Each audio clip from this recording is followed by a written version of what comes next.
Buenas tardes. Sean todos bienvenidos al ciclo de conferencias de actualización, buenas prácticas, mantenimiento y patología de pavimentos de concreto, dirigido por el ingeniero Diego Jaramillo Porto, quien es gerente técnico de la Cámara Colombiana del Cemento y el Concreto, PROCEN. Mi nombre es Lady Serpa, soy coordinadora de contenidos y comunidades en Cemento Ultracem y hoy las voy a estar acompañando como su moderadora. Quiero contarles que este ciclo de conferencias se realiza a través de Campus Ultra, el programa de gestión del conocimiento de Cemento Ultracem, con el que buscamos generar valor e impulsar la productividad y competitividad de quienes acceden a estas capacitaciones. Voy a mencionarles cuáles van a ser los temas que vamos a desarrollar en este ciclo. Recuerden que se componen de 3 webinars. El primero y el que vamos a estar desarrollando hoy es buenas prácticas en la construcción de pavimentos de concreto. El próximo jueves vamos a tener procedimientos de mantenimiento y reparación de pavimentos de concreto. Y el tercero será patología de pavimentos de concreto más allá de las fisuras. Recuerden que cada jueves, empezando desde hoy, vamos a tener a la misma hora este encuentro de webinar para que se puedan conectar de manera oportuna. Y bueno, antes de continuar, quiero presentarles quién va a ser nuestro panelista. Él es Diego Jaramillo Porto, es ingeniero civil egresado de la UNAMA de Brasil. Cuenta con más de 35 años de experiencia en Brasil y Colombia en la construcción de estructuras de concreto y el desarrollo de tecnologías relacionadas con cemento y concreto. También desde hace 21 años es profesor en posgrados de varias universidades de Colombia, Perú y El Salvador en temas de tecnología de concreto, diseño, construcción, mantenimiento, rehabilitación y patología de pavimentos de concreto. Adicionalmente, también es un miembro activo de los comités colombianos de normalización de cementos, concretos, pavimentos y químicos para la construcción del Instituto Colombiano de Normas Técnicas y CONTEC. Adicionalmente, es director de pavimentos e infraestructura de la Federación Iberoamericana del Hormigón Premezclado. Y bueno, quiero explicarles cómo va a ser la dinámica de este webinar. Luego de la conferencia vamos a tener un espacio en el que vamos a poder resolver todas las inquietudes que se pudieran generar. Ustedes pueden ir escribiendo en la cajita del chat ahí todas sus inquietudes y posteriormente, cuando el ingeniero termine su conferencia, yo les voy a dar lectura para que él les pueda dar respuesta de manera inmediata. Y luego, en ese lapso, también les voy a enviar un link con el que podrán calificar el contenido recibido. También nos va a servir de asistencia para poderles generar el certificado, como así se los mencionamos en las piezas publicitarias. Para nosotros es importante que tengan ese certificado de asistencia.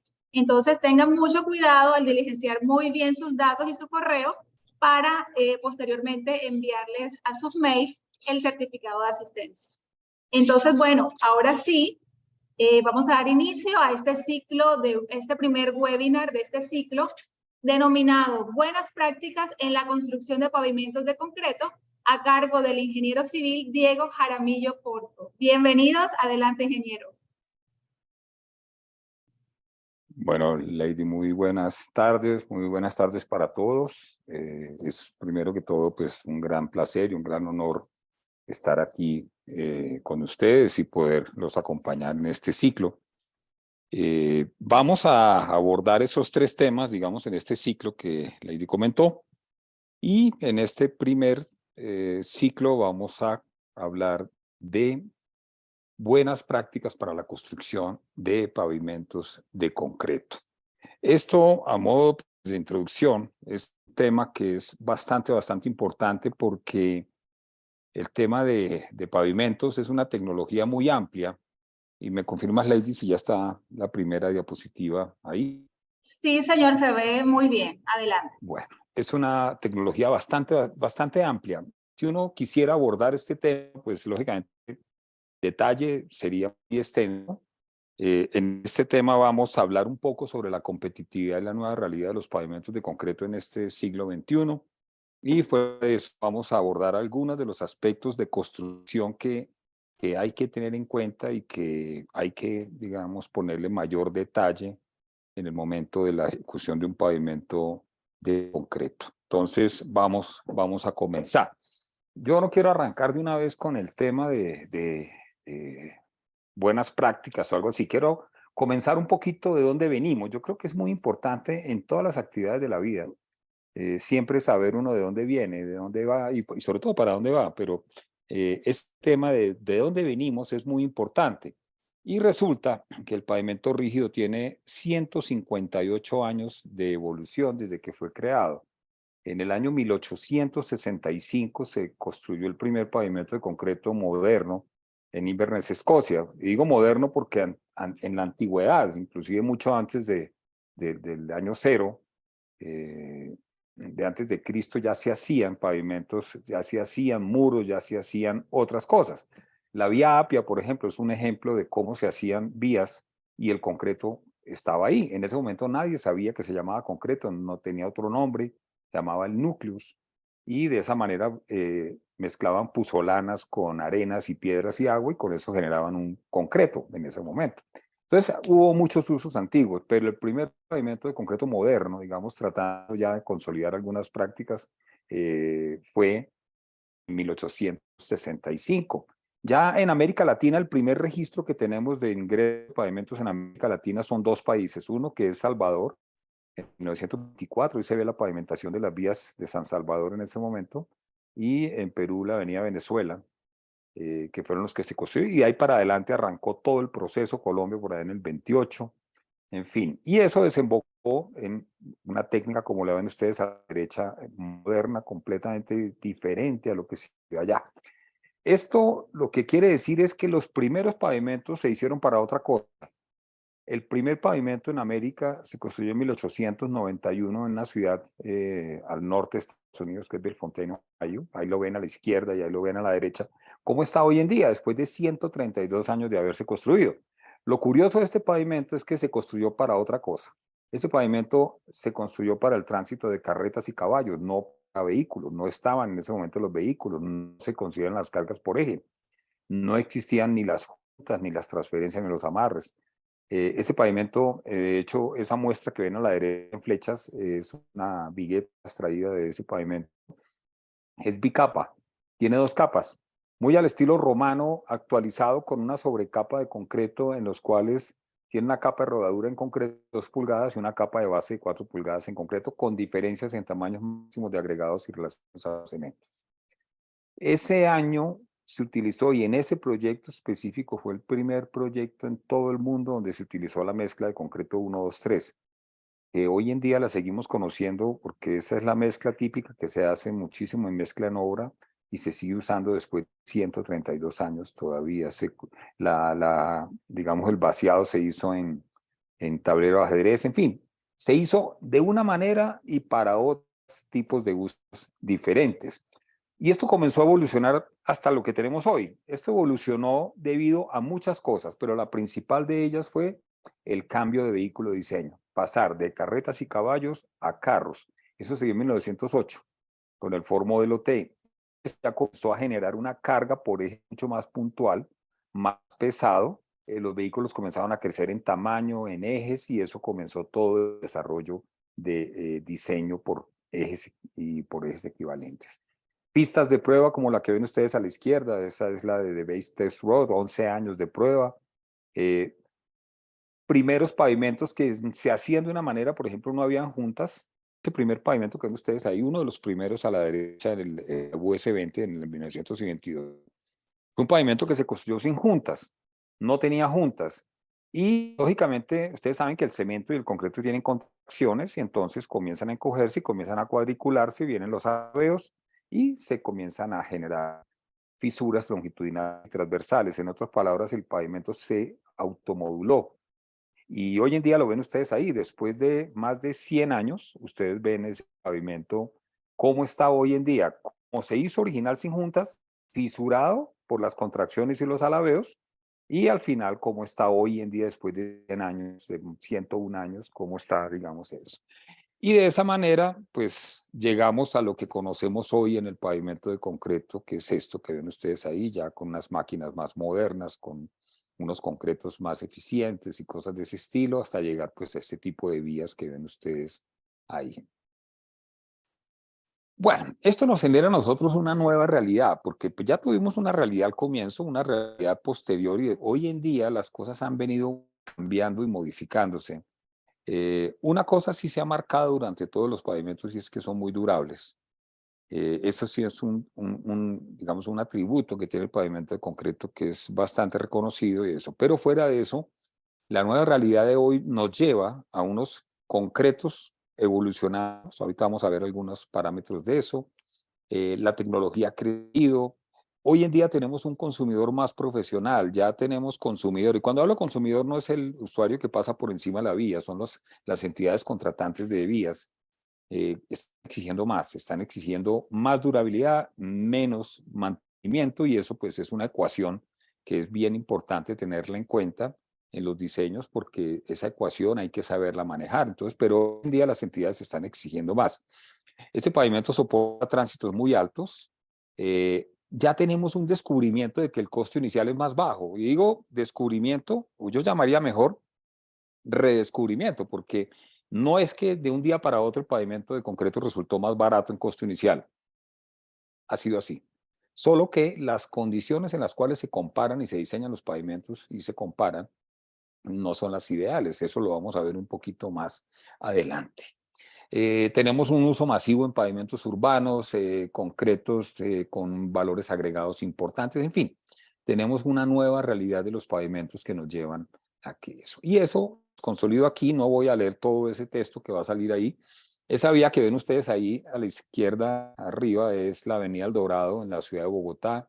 Es una vía que tiene 12 carriles en concreto, fue construida en el 2007 con 30 centímetros de espesor. No es así constante toda la trazada. Cuando sale del aeropuerto El Dorado tiene unas configuraciones un poquito diferentes. Se aprovecharon eso, se acabó la plata y entonces dejaron vías del año 54 que todavía están ahí prestando servicio, otras expuestas, pero esta parte, digamos, toda la parte, digamos, central, que va a llegar hasta prácticamente la avenida Caracas, tiene esta configuración que ven ustedes aquí. Es un pavimento con una gran durabilidad. Ya ese pavimento que ven ustedes ahí prácticamente lleva 15, va para 16 años de haberse construido y eso pues le brinda al pavimento pues unas consideraciones digamos económicas. Es fácil de construir, tiene menor costo inicial y en el ciclo de vida, eso lo vamos a ver un poquito más adelante y sobre todo el tema de mantenimiento tiene menores impactos porque tiene menores ejecuciones y tiene menores cierres. Y precisamente su rasgo más importante es la durabilidad. Ya les mostré el pavimento de Belfontaine, Ohio, 132 años, en uso todavía. Está la primera avenida que se construyó, la First Street en Iowa, 1904, es una vía de 119 años todavía en servicio. La US 20 se construyó en el año 1922, 101 años todavía en servicio, así tal cual como la ven. La autopista de acceso sudeste a Buenos Aires en Argentina, como la ven ustedes ahí, así está precisamente en este momento, 72 años después de haberse construido. Y buena parte de esa durabilidad está condicionada porque es un pavimento que se diseña para periodos de diseño altos, 20 años o más, pero no solamente se considera el periodo de diseño, o sea, yo diseño para 20 años, sino que la vida útil remanente después de los 20 años tiene que ser prácticamente más del doble. Eso quiere decir que un pavimento rígido debería durar mucho más allá de 40, 50 años, y eso pues le imprime al pavimento unas consideraciones económicas y de uso bastante importantes, porque pues no es lo mismo tener que hacer un pavimento durante 3, 4 veces en esos 50 años, hacerlo una sola vez. Y eso tiene un impacto ambiental pues bastante importante. El pavimento de concreto es ideal en sistemas BRT, como el que ustedes tienen ahí en Barranquilla, como el que tiene ya en muchas ciudades de Colombia y en otras ciudades de América Latina. Primero porque soporta cargas muy altas. Esos buses tienen cargas de 12,5 toneladas, mucho más allá de los 8,2 del eje estándar que se maneja en vías. 12,5 y eso imprime un factor de daño mucho más alto, frecuencias muy altas y fuera de eso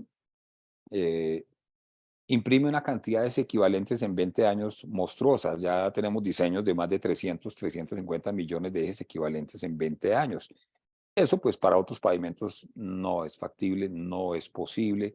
Pueden llegar, eso sí, pero haciendo reconstrucciones permanentes cada 5 o 6 años con recapas, pero eso no es permanente, eso no puede ser eterno.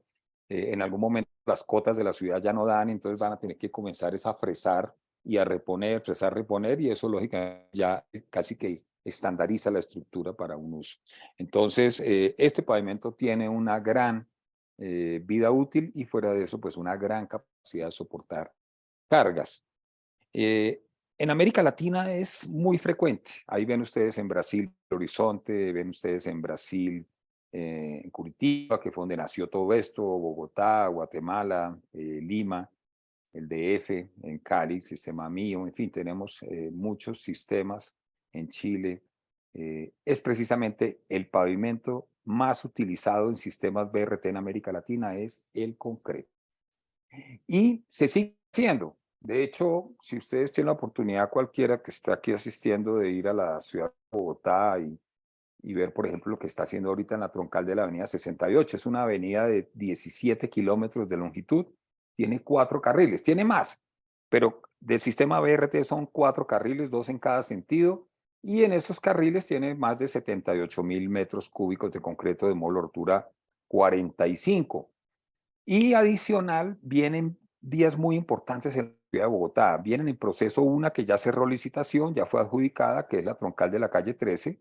Tiene 11 kilómetros. Esa va a ser toda, totalmente, no solo BRT, sino mixtas en concreto. Tiene un consumo de más de 135.000 metros cúbicos. Y el Corredor Verde, que es un proyecto espectacular, con 22 kilómetros de extensión, 8 carriles en concreto, y tiene más de 381.000 metros cúbicos de concreto, pero con una particularidad. El concreto de esa vía va a ser un concreto de color. Arriba en el render ven ustedes este concreto donde está el bus. Son eléctricos todos los buses. Este concreto es ocre. Todo el concreto es ocre, pero es ocre integral. Es concreto de color integral. Aquí está, por ejemplo, nosotros como Prosenco hicimos un muestreo para el IDU de todos los potenciales colores que ellos querían. Ellos querían 4 colores, gris claro, ellos querían marrón, querían arena y ocre. Y precisamente se hicieron muestreos en todos esos colores para determinar el RGB y los rangos de RGB que se van a utilizar para el diseño del proyecto. Es un proyecto bien importante en términos de consumos y el volumen, es bastante extenso. Entonces, BRTs se van a seguir haciendo. Tenemos otra gran oportunidad en este momento en América Latina, que son los white topping. El white topping, que todos saben, es una rehabilitación de un pavimento existente, rígido, flexible, articulado o mixto, que está deteriorado y que se le coloca encima de ese pavimento una sobrelosa de concreto. Eso tiene una particularidad. Primero, le cambia totalmente el esquema de funcionamiento al pavimento, porque si era un pavimento que transmitía las cargas de manera puntual, porque era un pavimento flexible, por ejemplo, al colocar la losa de concreto encima, cambia totalmente el esquema de esfuerzos. Aquí ven ustedes a la derecha la avenida 18 de noviembre en Puebla, en México, cómo era antes y cómo es el después. Fíjense que aquí no hubo excavaciones ni nada. Encima de eso se construyó esta losa que ven ustedes aquí, lógicamente haciendo unos tratamientos, unos arreglos y algunos bacheos que hay que hacer. Este que ven a la izquierda, este es el primer white topping que se construyó en América Latina y está en la ciudad de Bogotá, en la vía La Calera.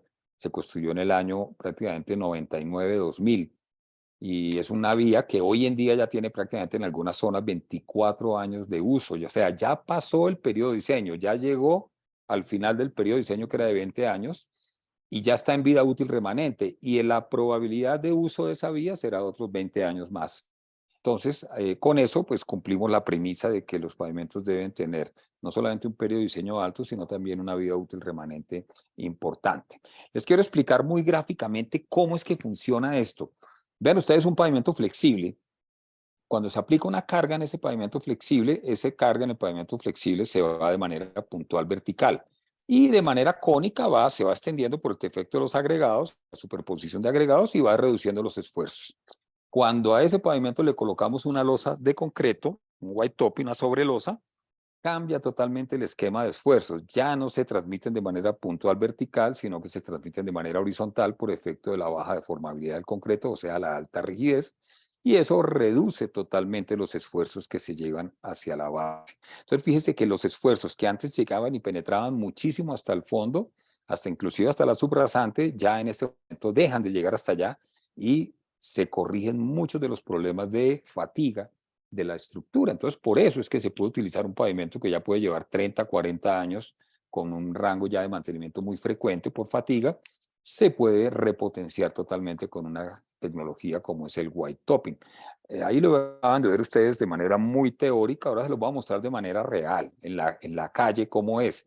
Vean ustedes el pavimento flexible y la sobrelosa puesta totalmente encima, sin hacer excavaciones, sin hacer nada, carga puntual, transmitida verticalmente al pavimento, y al colocar esta carga, la misma carga se distribuye pero en un área mucho más grande, y de esa manera la losa más la transferencia de carga que se da con las losas vecinas nos genera una gran área de transmisión de esfuerzos a la base, reduciendo totalmente los esfuerzos que dan. Entonces, eso es lo que se hace en la vida real cuando se toma un pavimento flexible con una carga puntual muy profunda y se coloca una losa de concreto encima para que redistribuya las cargas. El white topping se ha vuelto muy común, se ha vuelto una gran oportunidad de América Latina para esto. Y ya hay muchos ejemplos. Yo me pudiera aquí demorar horas y horas mostrando ejemplos de white toppings que ya se han hecho en América Latina. El primero les mostré ahorita en el año 99-2000 en Colombia, fue el primero. La autopista Comalapa en El Salvador es una vía de 38 kilómetros espectacular, doble calzada en white topping. La avenida Morelos en Jalisco, pues white topping urbano. Mato Grosso, la BR 163, la Ruta 24 en Uruguay. En fin, hay una gran cantidad de white toppings construidos. Todos tienen en común que debajo de eso hay asfalto y que todos tienen en común que debajo de eso no hubo que hacer excavaciones, no hubo que hacer tratamientos y mejoras en la rasante, nada de ese estilo. Bueno, el concreto ha tenido una gran evolución. El concreto, desde la época que les mostré hace rato en diapositivas del 1, 2, 3, en el año 1891, hasta hoy en día que ya se producen concretos a flexión con módulos de rotura muy altos, pues ha evolucionado muchísimo. Vean ustedes acá a la derecha una planta de concreto, como es hoy, una mixer que literal hoy puede tener más de 400 o 500 caballos de fuerza, pero el origen de esto está a la izquierda. Así fue la primera plantas que se dieron en el mundo. Esa foto que ven ustedes ahí es de 1904. Fíjense que el equivalente a la planta era esto, algo parecido. Cambia la escala, cambia la técnica, cambia un poco la calidad. Y el transporte también. Esta mixer de 500 caballos y este transporte de un solo caballo, pero que cumplía su propósito de transportar el concreto desde un sitio de producción a la obra. Y esto ha sido un poco la evolución de más de 120 y poco años, 119 años del concreto. Y adicional, ya tenemos hoy en día concretos con altísimo valor agregado, ya no solamente como material, sino como estructura. Concretos de color, como lo ven ustedes ahí, color rojo, color azul, o concretos permeables que permiten que pase el agua a través de la estructura del pavimento y la captan debajo de las losas con unas tuberías o las llevan inclusive con bases permeables hasta la subrasante para recarga de niveles freáticos. Es un pavimento que ya se ha venido construyendo en Colombia. De hecho, en Barranquilla hay un parque totalmente construido en concreto permeable. Bogotá ahorita el corredor verde viene con concretos permeables también. En fin, es una técnica que tarde o temprano se va a imponer y se va a consolidar muchísimo en Colombia para esto. Hasta el uso de concretos de muy alta tecnología. Este es el UHPC, el Ultra High Performance Concrete, o sea, concretos de ultra alto desempeño. Están en este momento en fase experimental en pavimentos. Ya se han hecho vías. Esta vía que ven ustedes a la izquierda tiene 4 centímetros de espesor, está en Medellín. Resistencia a la compresión de 150 megapascales, cuando lo normal de un concreto es 21 megapascales, y resistencias a la flexión de 18 megapascales, cuando lo normal, por ejemplo, la troncal de transporte masivo tiene 4,5, o sea que estamos hablando casi 4 o 5 veces la resistencia nominal pues, de un concreto estándar. Y esto pues le imprime unas características de desempeño muy importantes. A la derecha ven ustedes un carrusel de fatiga, está aquí en la Universidad Javeriana en la ciudad de Bogotá. En fin, entonces, fíjense que podemos manejar hoy en día lo convencional, pero también se está manejando desarrollos importantes para llegar a cosas importantes como esta, como pavimento de 4 centímetros de espesor. El pavimento concreto es el preferido en pavimentos urbanos. Hay que tener un dato en cuenta, y es que en Colombia, en Colombia y en América Latina, llamémoslo así, el 55% promedio de las mallas viales son locales. De toda la malla vial, caso Bogotá, por ejemplo, el 100% de la malla vial urbana, el 55% corresponde a la malla vial local, o sea, a las calles de barrio, como la que ven ustedes ahí. Y si ustedes consideran en términos urbanos, el pavimento de concreto tiene una gran penetración urbana. Y ahí ven ustedes a la derecha la estadística que llevamos en Colombia. El asfalto se usa el 36%, el concreto se usa el 33%, vías mixtas, o sea que está en una parte en asfalto, otra en concreto el 24%, o sea, tomamos el 12%, y placa huella, algo raro porque placa huella es muy rural, pero se usa en las vías perimetrales urbanas, ya tiene el 6%, eso nos imprime el 51% de la malla vial urbana promedio está en concreto. Y adicional, pues hay ciudades en Colombia, como Barranquilla y otras ciudades de la costa, que tienen más del 80% de toda su malla vial en concreto. Entonces, el concreto sí es un producto masivo, sí es un producto que se usa muchísimo. Y hoy en día, cuando miramos la estadística de las vías carreteras, ahí sí el asfalto se usa mucho más. La penetración del concreto no es tan alta. La penetración en este momento está en términos del 18% solamente. Sin embargo, tenemos ya un indicador bien importante, y es que de la malla vial nacional, hoy en día el 7% de la malla vial nacional ya está en placa huella. Y es que de cada 7 kilómetros en Colombia, de cada 10 kilómetros, 7 kilómetros son de vías terciarias.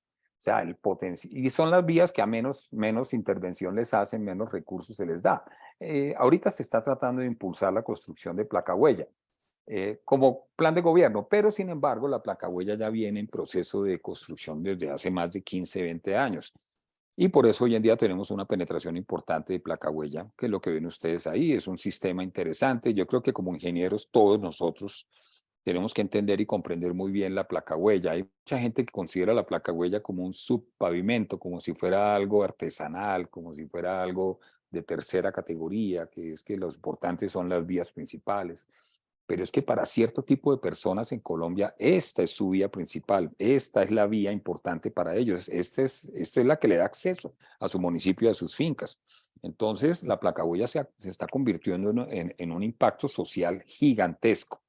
En este momento hay unos planes bien importantes de desarrollo de placahuellas en Colombia, no solamente alcaldías y gobernaciones, sino también el INVIAS, el gobierno nacional, con esto. Bueno, esa primera fase. Entonces, como un recorderis de quién es el pavimento, de dónde viene y cómo estamos en este momento. Hay otro tema que yo les quiero, antes de meterme en las buenas prácticas, es cómo tenemos que ver las cosas. Nosotros las tenemos que ver a corto plazo o a largo plazo. Yo estoy seguro de una cosa, Si yo les pregunto a todos ustedes que están asistiendo ahorita, que no puedo ver el número en este momento, ¿cuántos hay? Si yo le preguntara a todos ustedes en su vida personal, ¿ustedes quieren pensar a corto plazo o a largo plazo? Yo estoy seguro que todos van a decir, no, yo tengo que pensar a largo plazo. Yo quiero comprarme un apartamento, quiero comprarme una casa, me quiero comprar un carro. Y ese carro lo voy a usar un tiempo porque me sirva de inversión para el siguiente y el siguiente. Entonces es una inversión a larguísimo plazo, a pesar de que usted lo cambie 3 o 4 veces. Pero entonces el largo plazo se vuelve una constante en nuestra vida personal. Resulta que en nuestra vida profesional lo invertimos completamente y comenzamos a veces a diseñar y a construir pavimentos a un cortoplacismo muy grande, con periodos de diseño muy bajos y cosas de ese estilo. Entonces tenemos que pensar en largo plazo. Y ahí entra el tema del costo inicial del pavimento, que yo creo que es el principal mito que tiene el pavimento de concreto a nivel mundial, y es que se ha venido posicionando como pavimento costoso, como que sí, es muy bueno, que dura mucho, pero es que es muy caro. Eso quitémosle, dejémosle el bueno y que dura mucho, pero quitémosle el que es más caro. Ya hoy en día los pavimentos de concreto son más baratos, incluyendo con errores de diseño. Tenemos un caso en la ciudad de Bogotá ahorita que estamos analizando, donde se diseñó a 10 años en asfalto, a 20 años en concreto, y así todo el pavimento río sale más barato. el asfalto ha tenido unos aumentos y incrementos de precio muy importantes y la expectativa de incremento de precio para ajustarlo a niveles internacionales es alta y entonces todavía hay expectativa de aumento. Entonces, cuando se diseñan a vidas útiles equivalentes, cuando se diseñan con criterios iguales, los pavimentos de concreto resultan más baratos. Esto que ven ustedes ahí en la derecha es un análisis real de 8 alternativas, 4 de asfalto y 4 de concreto, en construcción y en el ciclo de vida, incluyendo mantenimiento, de periodo de diseño, incluyendo mantenimiento. Y ustedes ven aquí que las alternativas en concreto, que son estas 4, están más económicas en costo inicial y fuera de eso, más económicas en costo en el periodo de diseño, que es un periodo de diseño de 25 o 20 años. Entonces, eso hay que comenzar a quitarnos ese estigma de que el pavimento de concreto es muy costoso, que es muy caro, entonces que por eso es que mejor hacerlo porque la plata no alcanza, hay que hacerla rendir, cosas de ese estilo que ya están perdiendo totalmente fundamento. Vea, y eso no es nuevo. Les voy a dar un caso del año 2002 aquí en la ciudad de Bogotá. Esta vía que ven ustedes aquí, esta avenida fue diseñada en asfalto. Así salió el diseño, así salió la licitación, así se iba a contratar en asfalto. Lógicamente ahí tuvimos una intervención porque nosotros identificamos que había un problema en el diseño y en la evaluación económica. Y pues armamos un pequeño alboroto de todas esas cosas. Al final la entidad decidió hacer revisiones y efectivamente encontró que había un problema. Esta es una vía supremamente larga, es la NQS aquí en la ciudad de Bogotá, la Norte Quito Sur, que conecta prácticamente, el pavimento de concreto está hoy en día desde la 94 hasta el sur con Soacha, entrando en Soacha, o sea, 23 kilómetros de longitud. En algunas secciones tiene 8 o 12 carriles, total volumen de un poco más de 275.000 metros cúbicos, que si le consideramos con espacio público, puentes, peatonales y vehiculares, se subió casi a 350.000 metros cúbicos de concreto. En ese momento, cuando se hizo el análisis financiero, se entregó este cuadro que ustedes van a ver aquí, ese cuadrito. Está un planito de la NQS por dónde va y a dónde termina. Prácticamente atraviesa Bogotá de lado a lado y empata con la novena, pero esta es la NQS. Y en ese momento se entregó un análisis económico de construcción y de periodo de diseño, donde se llegó a unas consideraciones de costo inicial más bajo y costo en el ciclo de vida más bajo. Aquí este cuadrito fue el que se entregó en ese momento en el año 2002, donde ven ustedes que el concreto salía más económico que el asfalto, el costo inicial y esto. Ahora, ¿qué tiene de raro esto? No tiene nada de raro. Se diseñaron los dos a 20 años. Esa es la cosa rara, porque normalmente en el diseño original estaba 10 años en asfalto y 20 años en concreto. Pues eso en la vida real uno lo hace en la casa, cuando uno va a evaluar comprar una casa, un carro. Pero así se hizo en este momento. Nosotros pedimos que se hicieran diseños los dos a 20 años y al final, pues lógicamente ya en igualdad de condiciones, el pavimento rígido sale. Arrojo otra cosa interesante.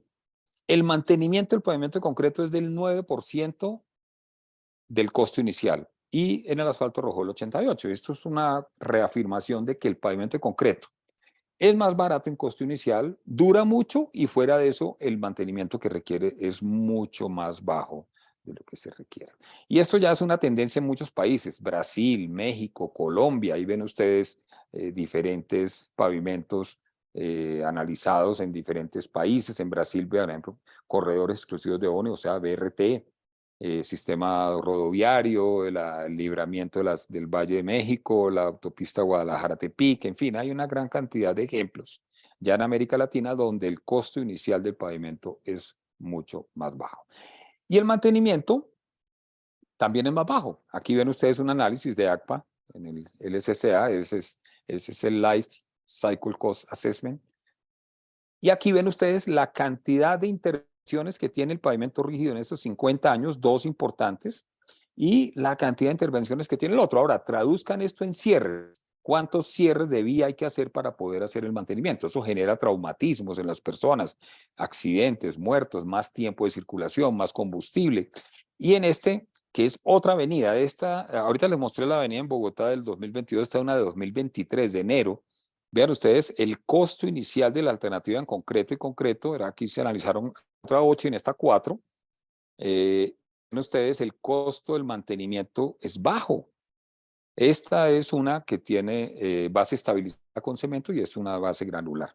Y aquí están los costos, pero compárelo contra los mantenimientos que tienen estos pavimentos flexibles aquí, pues el pavimento rígido tiene un costo mucho más bajo en costo inicial y fuera de eso en costo en el periodo de diseño.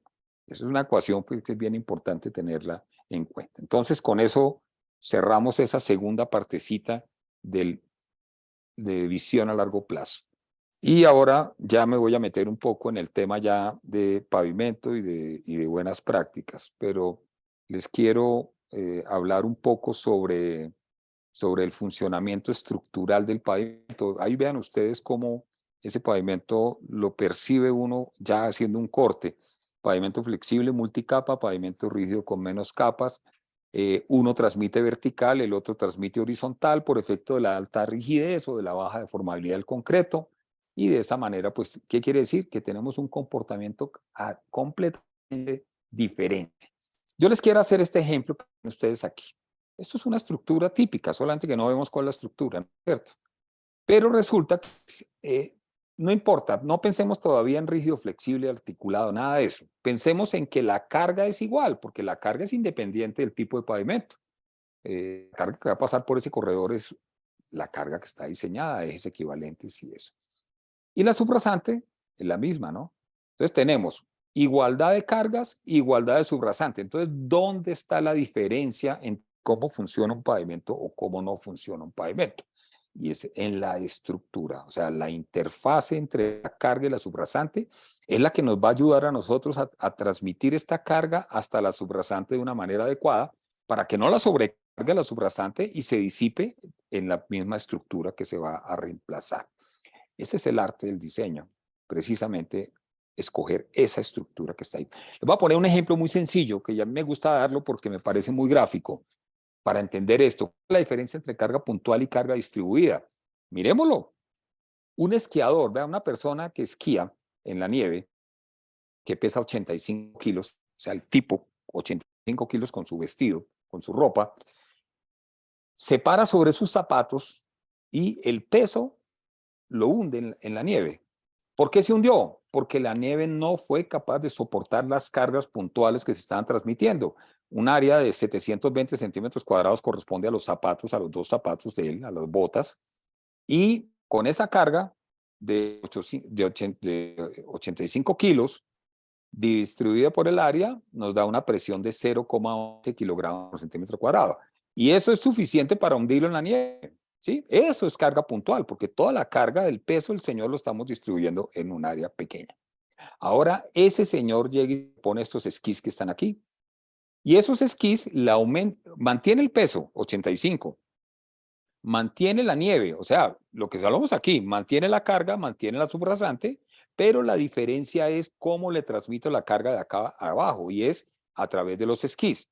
Esos esquís ya tienen 3.720 centímetros cuadrados. Luego, la presión que se genera es de 0,02 kilogramos centímetro cuadrado, suficiente para que no se hunda. Entonces, fíjense que ahí lo que estamos haciendo es hacer un cambio de carga puntual a carga distribuida. Y con eso acabamos de percibir cómo son las distribuciones de las cargas de los pavimentos. Carga puntual, carga distribuida.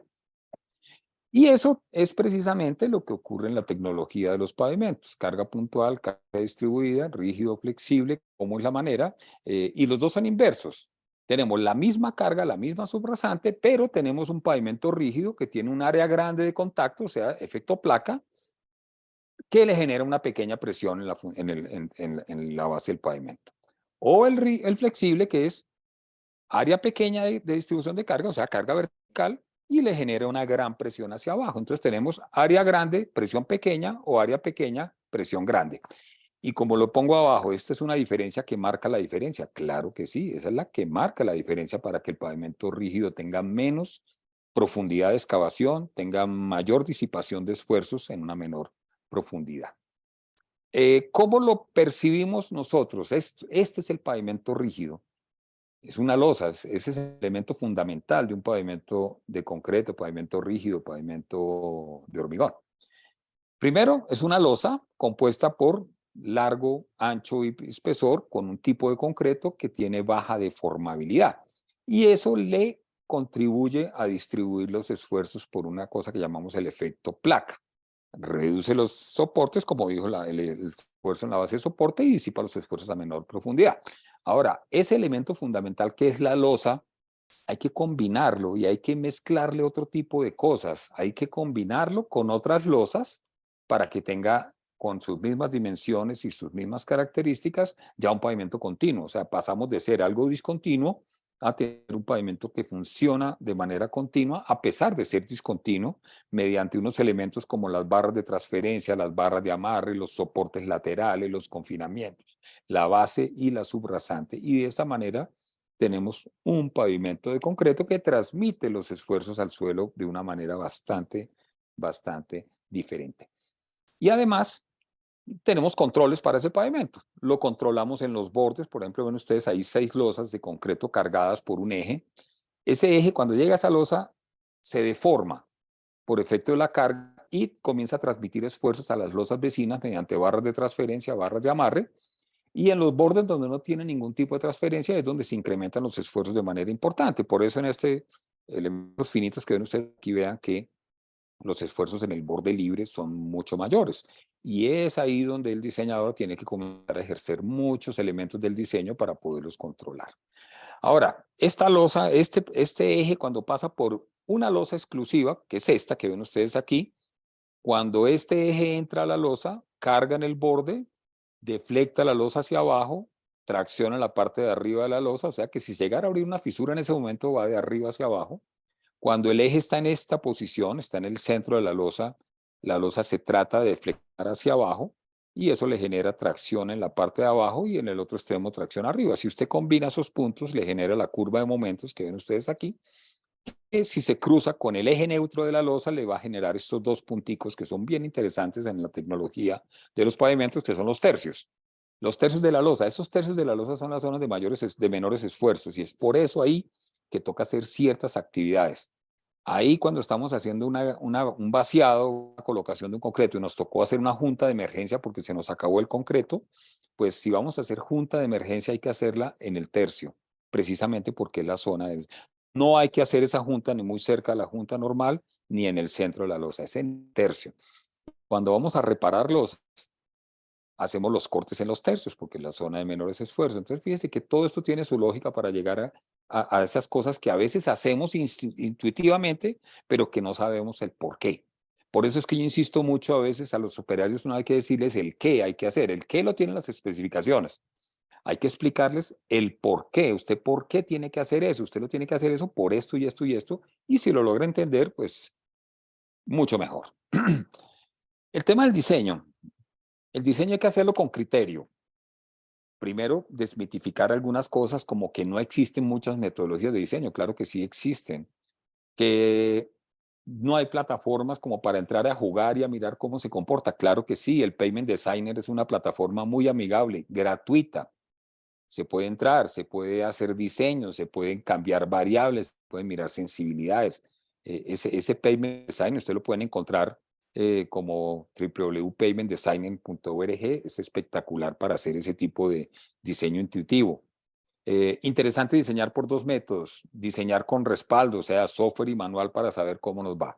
Y en términos de criterios, bien importante utilizar criterios equivalentes, que los dos pavimentos rígido flexible tengan los mismos periodos de diseño, que los dos tengan el mismo nivel de tráfico. A veces se sorprende, pero mucha gente pregunta, no mucha gente pregunta por qué. Y aparece que un diseño de un flexible se hizo con 15 millones de ejes equivalentes y el del rígido se hizo con 40. Y uno dice, y antes a uno le decían, yo una vez pregunté eso hace muchos años y me dijeron, no, es por la fórmula. No, la fórmula no es porque se diseña para menos periodo de diseño, luego se consideran menos años para el conteo de ejes en el flexible. Entonces eso toca corregir ese tipo de situaciones. ¿Qué pasa si ustedes diseñan un flexible a 10 y un rígido a 20 o más años? Pues que en el flexible solamente van a considerar la mitad del periodo de diseño, menos de la mitad del tráfico, y ahí ustedes van a tener una estructura débil y una estructura un poco más fuerte, algo robusto o algo menos robusto para el mismo fin. Y los dos van a tener comportamiento bastante diferente. Entonces, lógicamente, cuando usted diseña 10 años, pues tiene menos costos. Y a usted le aparece una estructura aparentemente barata. Le dice, no, mire, doctor, es que esta vale la mitad. Y yo, claro que vale la mitad, pero pues se le están dando menos de la mitad de lo que es. Pero es que ni siquiera ese es el ejemplo que sirve, porque hoy en día, rígido flexible dan prácticamente igual o un poquito menos el valor del rígido. Diseñado con 10 años el flexible y 20 años el rígido, entonces ahí hay unos vicios que hay que corregir, ¿sí? Métodos diferentes arrojan espesores diferentes. Aquí vemos varios métodos, ASTO, PCA, y ustedes comienzan a ver aquí que la línea azul, que es el método de la PCA, que es mucho, digamos, un rango menor, y el ASTO, que para bajo tráfico, bajo espesor, alto tráfico, alto espesor, y arrojan espesores diferenciales grandes. Estos dos diseños que ven a la derecha son dos diseños de troncales, una en Colombia y otra en Perú, de alto tráfico. Esta de hecho tiene 350 millones de equivalentes y esta se diseñó para 320 millones de equivalentes. Y fíjense que las diferencias pueden ser entre 8 y 10 centímetros de diferencia entre rígido y flexible, siendo más alto el método ASTO, porque normalmente en cargas muy altas el método ASTO da mayores espesores. Entonces hay que entender que esas cosas ocurren y que eso puede pasar. Y cuando vayamos a comparar pavimentos, pues hay que comparar con criterio. No es lo mismo diseñar un flexible a 10 o un rígido a 20 porque usted va a considerar la mitad de la durabilidad. Es como si yo voy a un mercado y le digo, me dicen, vea, es que este es más barato. Claro, usted me está dando la mitad de un tomate. Yo necesito el tomate entero. Ah, el tomate entero vale un poquito más, pero es que yo necesito el tomate entero, yo necesito la mitad del tomate. Como decían las abuelas, a nosotros las abuelas o las mamás le decían a uno, oiga, usted no puede comparar peras con manzanas.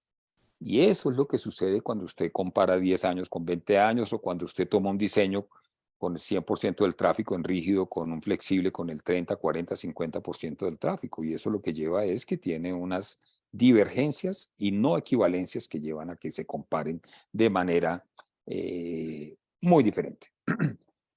Hay que evitar las comparaciones relativas y las comparaciones subjetivas. Comparar 10 con 20 es relativo, porque no son iguales, pero son relativos. Estoy comparando un pavimento con otro, una estructura con otra, pero con diferentes periodos de diseño. Es relativo. Los costos, el mantenimiento, el periodo de diseño, todo eso. Y hay otra cosa que tenemos que evitar, que son los criterios subjetivos de comparación. Criterios subjetivos son aquellos donde están las opiniones, las emociones, los esfuerzos. Es como si yo dijera, estos dos pavimentos son iguales en costo y en estructura, en todo, pero yo sugiero que se haga en este material porque es que a mí me gusta más. Esa es una opinión totalmente subjetiva, no es una opinión técnica, no es una opinión que dice, es que este es mejor porque este tiene una vida útil remanente, este tiene este periodo de diseño, este tiene este tráfico, este tiene esto, sino que ya le está metiendo emociones a la cosa y esos criterios subjetivos pues comienzan a enredar bastante las comparaciones que se hacen en pavimentos. Bueno, para entrar a las buenas prácticas, primero las vías no funcionan como se diseñan, sino como se construyen y se mantienen. Es una verdad a puño. A veces, inclusive en temas de patología, muchos patólogos tratan es de verificar la patología con el diseño. Yo les digo, no, uno tiene que comparar es contra lo construido, porque es que entre el diseño y la construcción pueden haber diferencias. Puede que un pavimento esté diseñado a 27 centímetros de espesor y se construyó a 25. Esos 2 centímetros tienen un impacto en la durabilidad que se puede tener. Entonces, ¿el reto cuál es? El reto es el diseño, llevarlo a la obra con las calidades, las cantidades y los procedimientos que se tienen ahí. Ese video que ven ustedes ahí es una regla, es un rodillo vibratorio tipo Sercha, donde ven ustedes que es un procedimiento alterno también de colocación, tiene rodillos, tiene engranajes, tiene tornillos sin fin, total, y funciona perfecto. Cuando ese aparatico llega al fondo, se desplaza 15 centímetros hacia adelante y ahí va haciendo el pavimento. Entonces tenemos múltiples equipos para hacer ese tipo de cosas. Este es un proceso estructurado y secuencial. Vean ustedes ahí en formaleta fija, un rodillo. Arriba se ve un rodillo en esquema y ahí lo ven ustedes funcionando un rodillo vibratorio triple aquí en la ciudad de Bogotá. ¿Qué tiene diferente este sistema con el otro? Primero, este tiene una formaleta. Segundo, el transporte del concreto siempre se tiene que hacer en mixer porque los asentamientos son altos. Mayor tendencia a la exudación porque son concretos más húmedos. La vibración es dual, o sea, yo tengo que hacer vibración con vibrador de aguja y fuera de eso la vibración del equipo. Y como el concreto es más húmedo, pierde más tiempo, se demora más tiempo en perder sus propiedades para llegar a ejecutar cada una de las actividades. Entonces los tiempos se alargan más y se demoran más. O tenemos la formaleta deslizante, donde ya no tenemos formaleta, sino que tenemos un sistema de guía externo, que puede ser un hilo guía o un guía láser. El transporte del concreto puede ser en mixer o puede ser en volqueta. El asentamiento es relativamente bajo, 0 a 3 centímetros, o hablarlo en pulgadas, de 0 a 1 pulgada. Menor tendencia de la exudación porque es un concreto que es más seco y tiene menos agua libre y lo ejecutante va a exudar menos. Vibración con batería de vibradores. Aquí no se usan los vibradores de aguja externos independientes afuera adelante, sino que la batería de la pavimentadora. Y como el concreto es más seco, los tiempos se acortan. Para llegar, por ejemplo, a la macrotextura es mucho más corto el tiempo que lo que fue en el otro. Entonces, esto nos lleva a muchas cosas. ¿Qué es lo que no se debe hacer? No se debe colocar en tablero de ajedrez. Esto es una distorsión del uso del concreto desde hace muchos años. Yo les comenté hace un ratico que se utilizó por primera vez en Bellefontaine, Ohio, en 1891, o sea, hace mucho más de 130 años. Pero igualmente se eliminó en 1910 o por esos años. Eso quiere decir que hace más de 100 años ya se eliminó. ¿Por qué se eliminó? Pues primero porque era un sistema de bajo rendimiento. Segundo, porque al hacer el tablero de ajedrez usted elimina la transferencia por agregados. Es que ahorita lo vamos a ver que la transferencia de un pavimento entre losa y losa es dual. Tiene transferencia por agregados y tiene barra. Y en este caso eliminamos la transferencia por agregados. Diferencia de altura entre losas, sí, porque las contracciones se dan diferenciales en diferentes momentos. Entonces, por eso ya no se usa el tablero de ajedrez, ya no se debe usar. Les voy a contar una anécdota que me pasó el viernes pasado en una reunión. Yo estoy metido en el proyecto del Corredor Verde en la ciudad de Bogotá, ese que hablamos de 22 kilómetros. Y en la reunión final, donde ya se definieron las especificaciones particulares del Corredor Verde, apareció el diseñador de uno de los tramos y me dijo que había hablado con el especialista en pavimentos y que le había dicho que esa vía había que construirla en tablero de ajedrez. Y yo le pregunté, y yo le dije, dígame, eso ya se eliminó hace más de 100 años, ¿cómo así que se pretende hacer la vía en esta? De hecho, vaya, miren la especificación hoy día cómo está la del IDULA de T800 y van a ver que no permite la colocación en tablero de ajedrez, solamente formaleta fija o formaleta deslizante. Entonces, cuidado con el tablero de ajedrez, que no es un sistema común, no es un sistema adecuado para construir pavimentos en estos tiempos modernos. Ahí en esa vía que ven ustedes a la izquierda, vean que tienen desde un trayecto donde están haciendo un acabado superficial hasta mucho más allá ya fraguado el concreto. En esa tanda de espacio y de tiempo, espacio-tiempo, hay muchas actividades y a cada una de esas actividades hay que definir la ventana. Por eso yo alerto un poco sobre que a veces nos preocupamos por la ventana de corte, pero existen muchas más ventanas en los pavimentos. La ventana de colocación de las barras de transferencia, la ventana de colocación de las barras de amarre laterales. El tiempo de manejabilidad del concreto es una ventana desde que se mezcla el cemento con el agua hasta que entra en fraguado inicial y final. Ahí está el tiempo de manejabilidad del concreto, es una ventana. La ventana de la microtextura, macrotextura, el curado, el corte en sí y hasta la apertura al tránsito es una ventana que se debe considerar. Que hay un tema que yo creo que hay que tener. En Colombia es mucho más común el uso de formaleta fija que de formaleta deslizante. A pesar de que en Colombia existen máquinas hoy en día, son más comunes por los rendimientos, sobre todo en urbanos donde tenemos logísticas de construcción complejas y planes de manejo de tránsito complejos, tenemos el uso de formaleta fija. Pero ojo con la formaleta, hay que verificar, o sea, la formaleta no es solamente porque yo la tengo y la voy a usar y punto, sino que cada uno de los módulos de la formaleta debe cumplir con una tolerancia. De hecho, son 3 milímetros en 3 metros de longitud. Eso se mide con una boquillera de 3 metros de longitud, se coloca linealmente encima de la formaleta y en ningún punto debe haber deformaciones de más de 3 milímetros.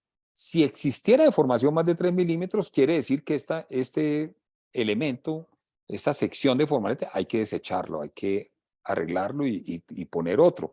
Porque si tiene deformaciones de más milímetros, quiere decir que cuando llegue el concreto, cuando pase el equipo de colocación, le coge esa deformación y se lo deja en la superficie del pavimento, y luego el pavimento queda ondulado.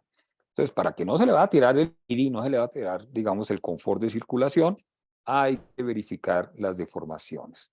Y hay otro tema muy importante, el espesor. ¿Cómo hago yo para saber el espesor sin tener que medirlo después? Es que medir después, ya cuando está colocado el concreto, es muy difícil corregir algo, pero yo antes de sí lo puedo corregir. Entonces, por eso yo puedo medir el espesor antes de descargar el concreto, tanto en formaleta fija como en formaleta deslizante. En formaleta fija, yo tengo las formaletas, yo puedo colocar esta boquillera o este codal, como se llama en muchos lados, encima de la formaleta. Yo comienzo a medir desde la parte inferior del codal hasta la base. Y si este pavimento tiene 22 centímetros de espesor, pues en todos los puntos debe tener 22 o más. Pero si en algún punto ustedes detectan que tiene 20, 21, quiere decir que en eso le va a caer la losa de concreto si ustedes cargan esas condiciones. Quiere decir que la base está abultada. Y entonces toca en ese momento corregir la base para que se lo va a hacer. Y en formaleta deslizante, como se manejan guías y los externos de guía, que son estos, que son externos a la losa, están a una constante horizontal y a una constante vertical. Quiere decir que si yo trazo un hilo, ahí lo alcanzan ustedes medio a percibir, este hilo que se traza entre los dos hilos, debe tener constante. ¿Por qué debe ser constante? Porque debe tener la constante del equipo, que es esta, la pavimentadora, más el espesor de la losa teórico, que todavía no está construido, que en este caso es el espesor de la losa. La suma de los dos me tiene que dar esto. En este caso, por ejemplo, si la losa es de 25 y la constante de 20, entonces la medición debe tener 45 centímetros de hilo a piso. O sea que desde este hilo que se medio alcanza a notar ahí hasta el piso tienen que haber 45 centímetros. Si ustedes encuentran que hay un punto donde hay 43, pues la constante de la pavimentadora se llama constante porque es constante, ese no cambia. Entonces, ¿qué va a cambiar? El espesor, que ya no va a ser de 25, sino de 23 centímetros. Y esa es una manera de controlar desde antes que el espesor nos va a dar lo que tiene que dar para no tener que correr después con costos importantes al tener que demoler una losa. Buenas prácticas en la colocación de las barras. Las barras son fundamentales en el desempeño. Primero, hay que entender que hay dos sistemas de transferencia. Uno que es transferencia por agregados, o sea, por fricción entre las caras de la fisura que se abre. Ese núcleo que ven aquí es un núcleo en una junta. Y el otro es, que llamamos nosotros el dual, que tiene esta fisura que transmite por fricción más una barra que transmite mecánicamente. Entonces, como el corte que se hace en una losa de concreto es de 1/3 del espesor, eso quiere decir que quedan 2/3 de espesor para fricción más la transferencia mecánica que tenemos aquí. Esta, lógicamente, es mucho más potente que esta que ven ustedes aquí. Y hoy en día ya se manejan diseños de barras de transferencia de diámetros un poquito mayores. Antes el cuadro decía solamente D octavos, o sea, el espesor de por 8 y acérquelo al diámetro más cercano hacia arriba. Y por eso había pavimentos que se le colocaban diámetros de 3/4 de pulgada. Hoy en día ya se colocan de 1 pulgada para arriba. De hecho, se manejan 3 diámetros, 1 pulgada, pulgada y cuarto y pulgada y media en función de las cargas, en función del espesor, y de esa manera ya los diámetros menores a 1 pulgada pues ya no se manejan tanto.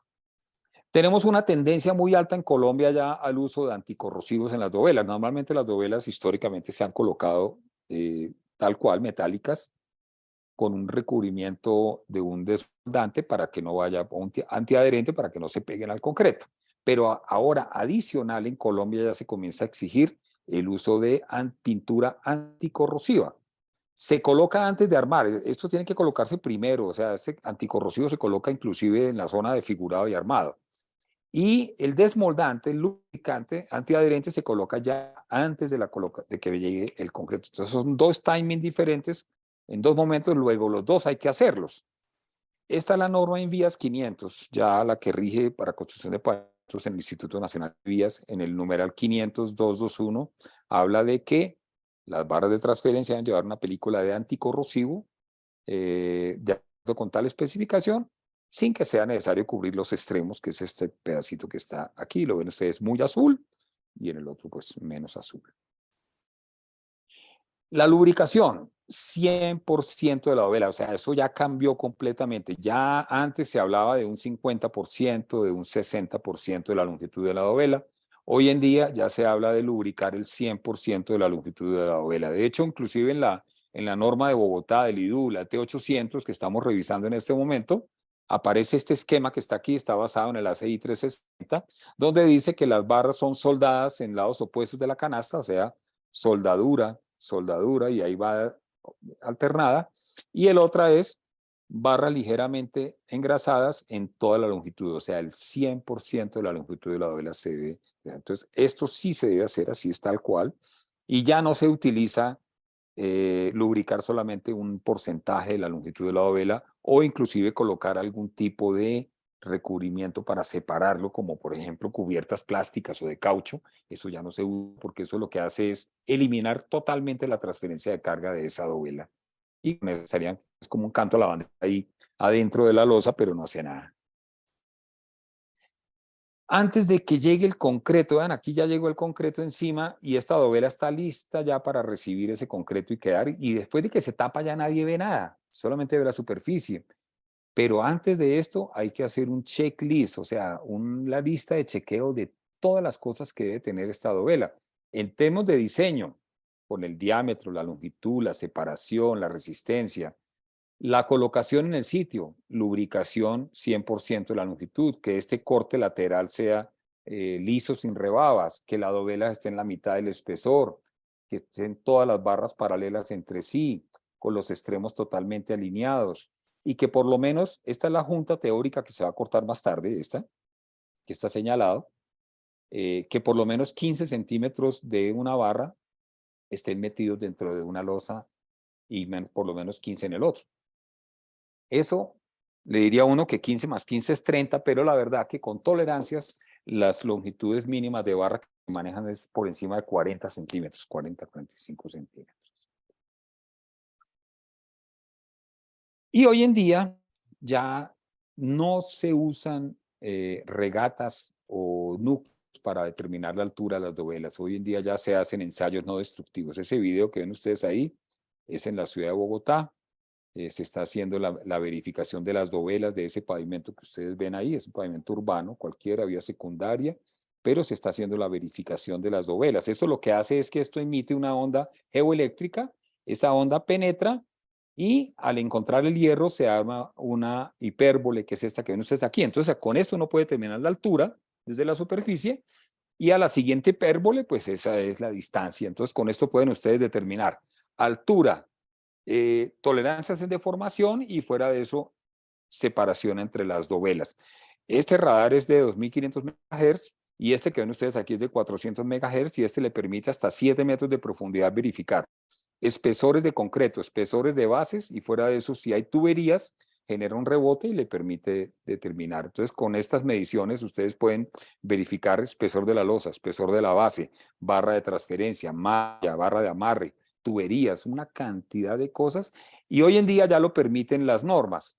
El INVIAS 500 precisamente establece, dice, la alineación de estas dovelas se debe verificar mediante ensayos no destructivos, tales como escáneres o radares.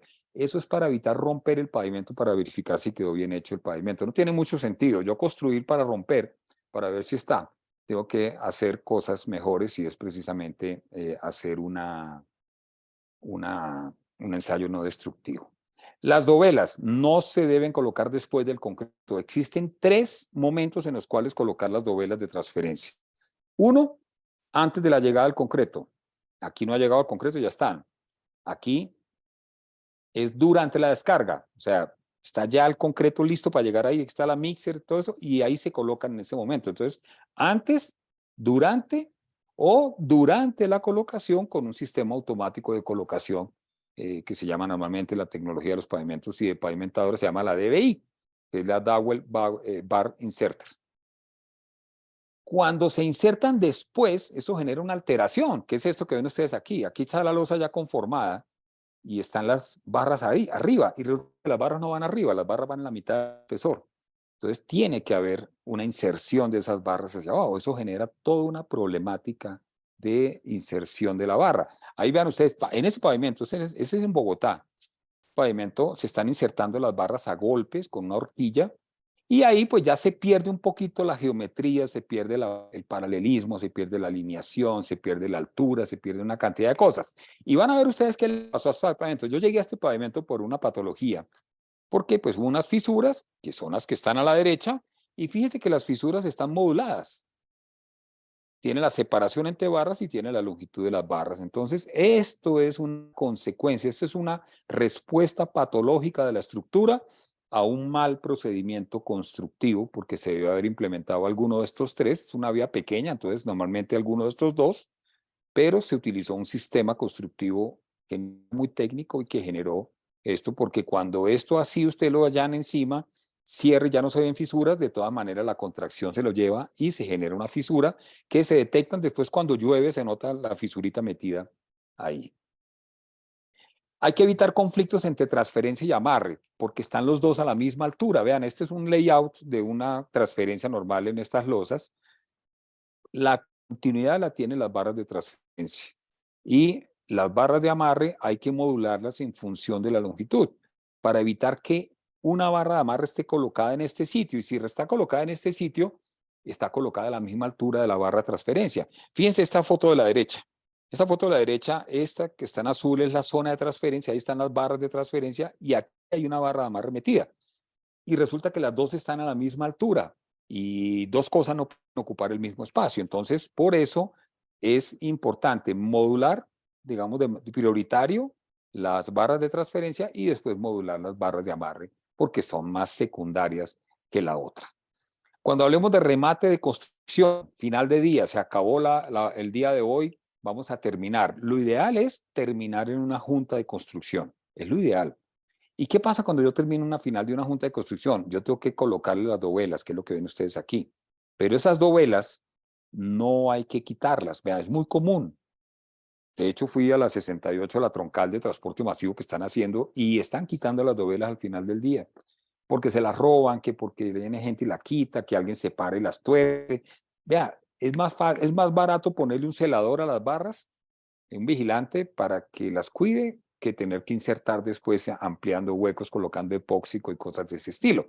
Cuando usted quita las dovelas, este concreto está plástico todavía, o sea, se va a cerrar ese orificio, esa cavidad se cierra y al cerrarse esa cavidad, al otro día ustedes van a colocar las barras de transferencia nuevamente en el sitio y no les va a encajar.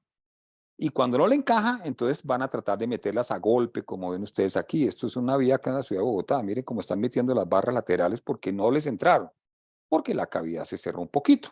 Hay un video de cómo las meten a golpes y cómo eso. Ahora, ¿qué pasa con eso? Ese concreto tiene menos de 24 horas. Luego, quiere decir que tiene baja resistencia y al tener baja resistencia se desportilla muy fácil y fuera de eso se fisura, se abre la losa como un sándwich, se abre en dos tajadas y esas dos tajadas lo genera una fisura horizontal uniendo las barras de transferencia de final que va a llevar a que el pavimento pues tenga una consideración. Véanlas ahí, miren estas fueron las que se metieron a golpes. Desportillamiento alrededor de la penetración y fuera de eso, fisura conectando las barras. Esto pues ya es una prepatología, o sea, es una patología que se está llevando al comienzo de la construcción, ni siquiera es una patología posterior. ¿Cuándo y por qué vibrar el concreto? Quiero avanzar un poquito rápido para poder abarcar todo. Me quedan 13 minuticos. El concreto hay que se debe vibrar antes de conformar la losa. Y es por eso que los dos sistemas que hay de formaleta deslizante y formaleta fija establecen el vibrado del concreto como elemento importante. Aquí está la descarga, aquí están vibrando con vibrador de aguja y más acá está el equipo de colocación. Esta es una pavimentadora vista por debajo. Todos estos son vibradores. ¿Por qué hay tantos? Pues porque es un concreto muy seco, es un concreto que tiene poca humedad, entonces necesita alta potencia de vibración para sacar. Mire que aquí se sacó una burbuja de aire y eso es precisamente lo que busca el vibrado, eliminar las burbujas de aire, porque al eliminar una burbuja de ese tamaño grande, usted lo que llena con eso con concreto y al final tiene una mayor densidad del concreto y eso pues es bastante bueno para lo que se quiere. Formaleta fija. Siempre hay que vibrar con vibrador de aguja o batería de vibradores si lo quiere, pero independiente de que el equipo de vibración sea vibratorio, como un rodillo vibratorio o una regla vibratoria, hay que vibrar externamente. Ahí les puse una anotación de la INB 500 donde habla de que se deben emplear reglas o rodillos vibratorios y adicionalmente vibradores de aguja, teniendo pues especial cuidado pues en la consolidación de los bordes contra la formaleta. La textura, estética pero funcional. Primero, no hay que adicionar agua para realizar el acabado superficial de la losa. Acuérdense que cuando se diseña la mezcla de concreto, ese tiene agua, una adición de agua, que normalmente puede ser una relación agua-cemento de 0.4, 0.5, y dentro de esa cantidad de agua está el agua que se va para hidratar el cemento, pero también el agua para manejabilidad, alto asentamiento, bajo asentamiento para mojar los agregados. Entonces, de esa manera tenemos agua libre que nos va a brindar una exudación y fuera de eso, esa exudación nos va a llevar a brindarle un acabado superficial.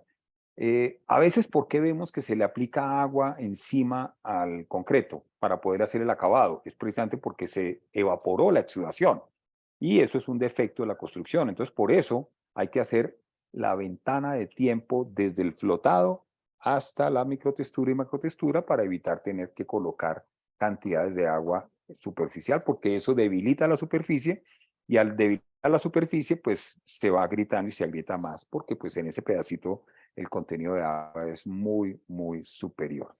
El acabado es estético y funcional. Aquí ven ustedes un acabado muy bueno, con una guía, un codal de guía para hacerlo paralelo a las juntas, cepillo inclinado, el ancho de cerda de 3 milímetros, la separación de diseño de 19 milímetros, la profundidad entre 3 y 6, no se deben traslapar los cepillados sin rebote de material. Fíjense que hay ese es el arte del acabado superficial. Aquí lo ven ustedes en la 68, aquí en la ciudad de Bogotá, en sistema BRT, que se está construyendo actualmente. En algunos momentos hay que dejar una franja de espacio entre el cepillado y donde se va a cortar la junta. Aquí está cimbrada la junta futura donde se va a cortar dentro de unas 6, 7 horas. Y en ese espacio no hay que cepillar. Entonces lo que se hace este operario que está aquí es que cuando va a pasar el cepillo en esta zona, le levanta 3 cerdas aquí. Al levantar cerdas está dando una franja de casi 9,5 o 10 centímetros, o sea, 5 centímetros alrededor del borde del corte de la junta para que no exista desportillamiento entre corte y cepillado. Eso es bien importante.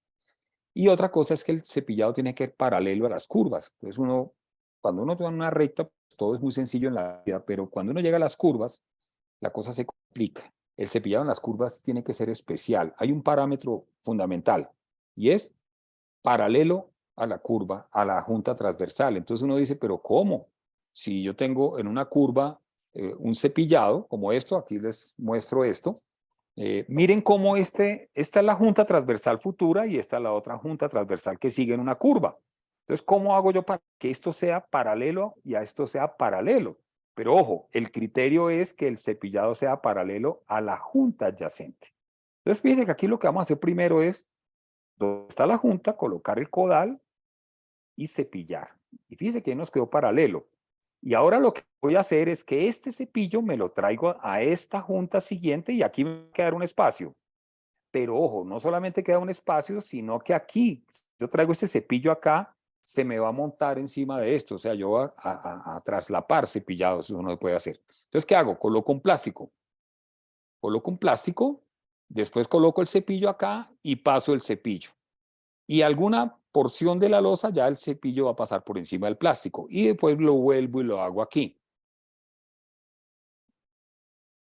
Y eso me quedó así. Quedó bonito, ¿no es cierto? Queda paralelo y queda paralelo. Mírenlo aquí en la vida real. Esto es en la vida real en un pavimento. Esto es aquí en Colombia, en Bogotá.